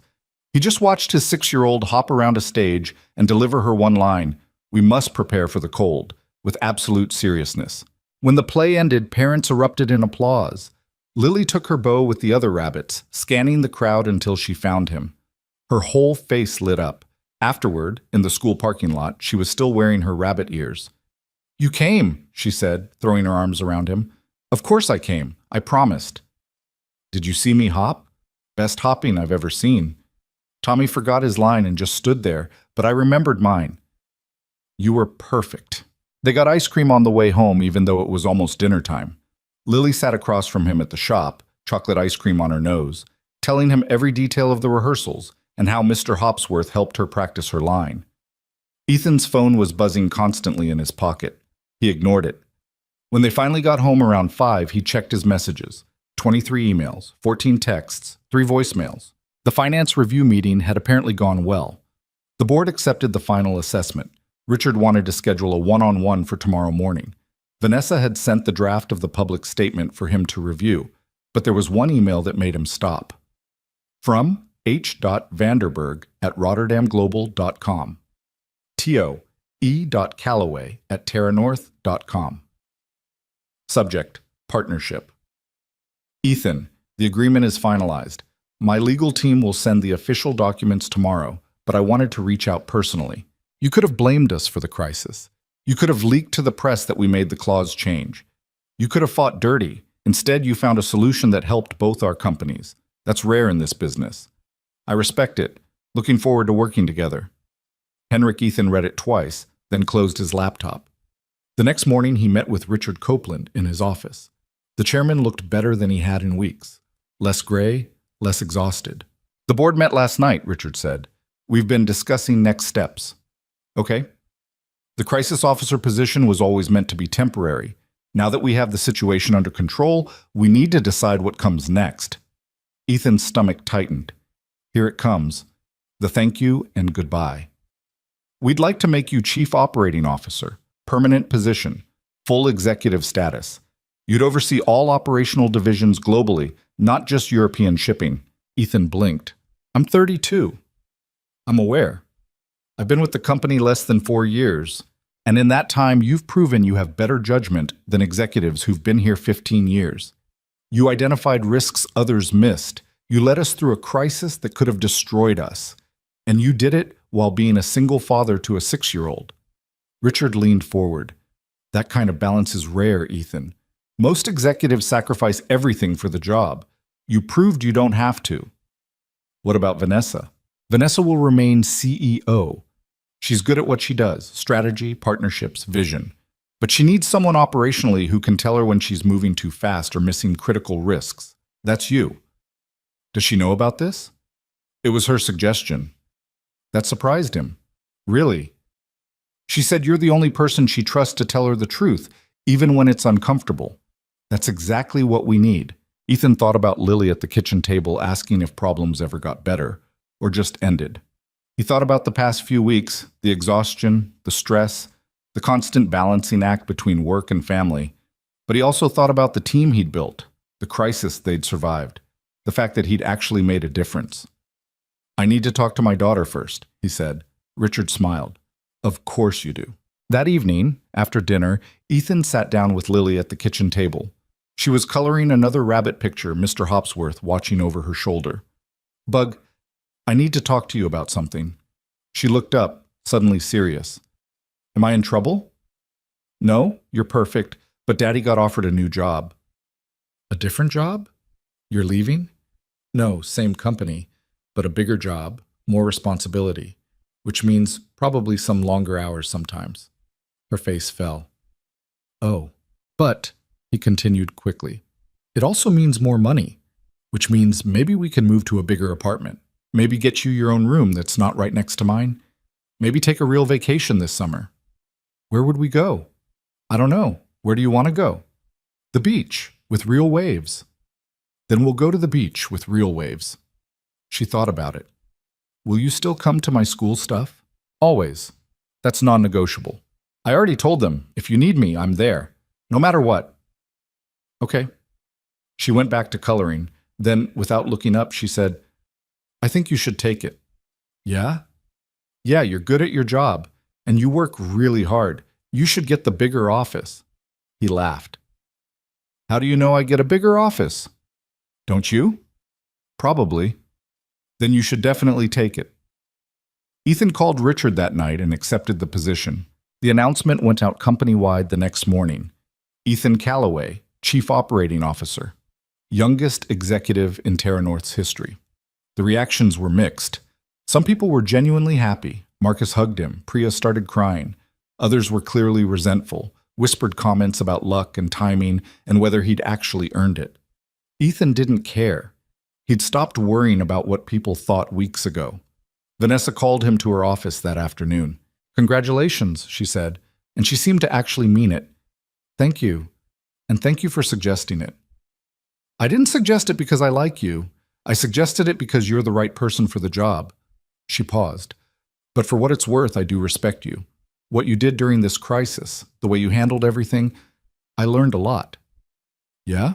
Yeah, I learned that being the smartest person in the room doesn't matter if you're not willing to listen. I learned that admitting you're wrong is stronger than pretending you're right. And I learned that the people who seem the most distracted by their personal lives are sometimes the ones who understand what actually matters. She stood and held out her hand. Partners? He shook it. Partners. 3 months later, the final accounting came in. Total losses from the European port crisis. $312 million after insurance, partnerships offsets, and emergency cost recoveries. Catastrophic, but survivable. Terranorth's stock price had stabilized. The lawsuits were settled quietly. And the new partnership with Rotterdam Global was already generating revenue ahead of projections. Ethan moved into his new office on the 31st floor, corner suite, view of the harbor. Enough space that Lily could do homework at the small conference table when she had to come in after school. He hired 3 new operations managers to handle the workload he used to do alone. He implemented new risk assessment protocols that required sign-off from at least 3 departments before any major contract could be finalized. And he established a policy that any employee who raised a documented safety or financial concern would be protected from retaliation, even if they turned out to be wrong. The Wall Street Journal ran a follow-up article, How Terranorth Survived the Crisis That Should Have Destroyed It. They interviewed Ethan for it. "What would you say was the key to turning things around?" the reporter asked. Ethan thought about it. Listening. Actually listening when people told me things I didn't want to hear, and being willing to admit when I was wrong. You mean when the CEO was wrong? I mean when anyone was wrong. Leadership isn't about being perfect. It's about being honest enough to recognize when you're not. On a Friday evening in late spring, Ethan left the office at exactly 5 p.m. He picked up Lily from aftercare, stopped for pizza, and drove to the beach 2 hours outside the city. They spent the weekend building sandcastles, collecting shells, and letting the waves crash over their feet. Lily buried him in sand up to his chest and laughed so hard she got hiccups. Mr. Hopsworth got thoroughly sandy and had to be washed in the hotel sink.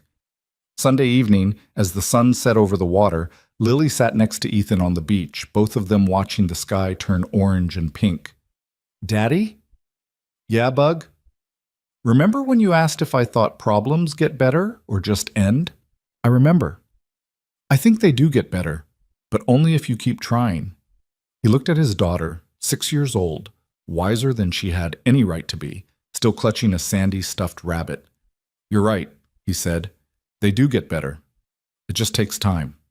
She leaned against his shoulder, and they watched the sun disappear below the horizon. Somewhere back in the city, there were meetings to attend and reports to review, and 1,000 other responsibilities waiting for him.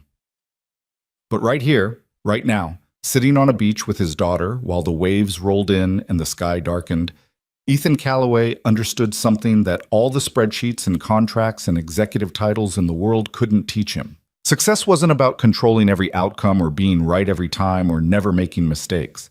It wasn't about the size of your office or your salary or how many people reported to you. Success was knowing what actually mattered and having the courage to protect it, even when everything else was falling apart.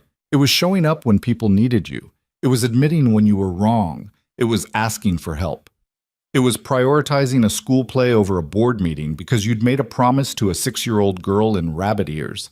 It was being brave enough to be human in a world that often rewarded people for pretending they weren't.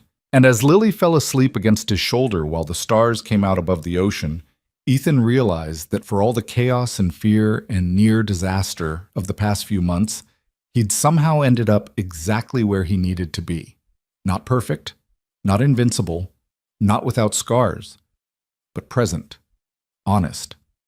And finally, after so many years of just surviving, actually living, that was enough. More than enough. It was everything.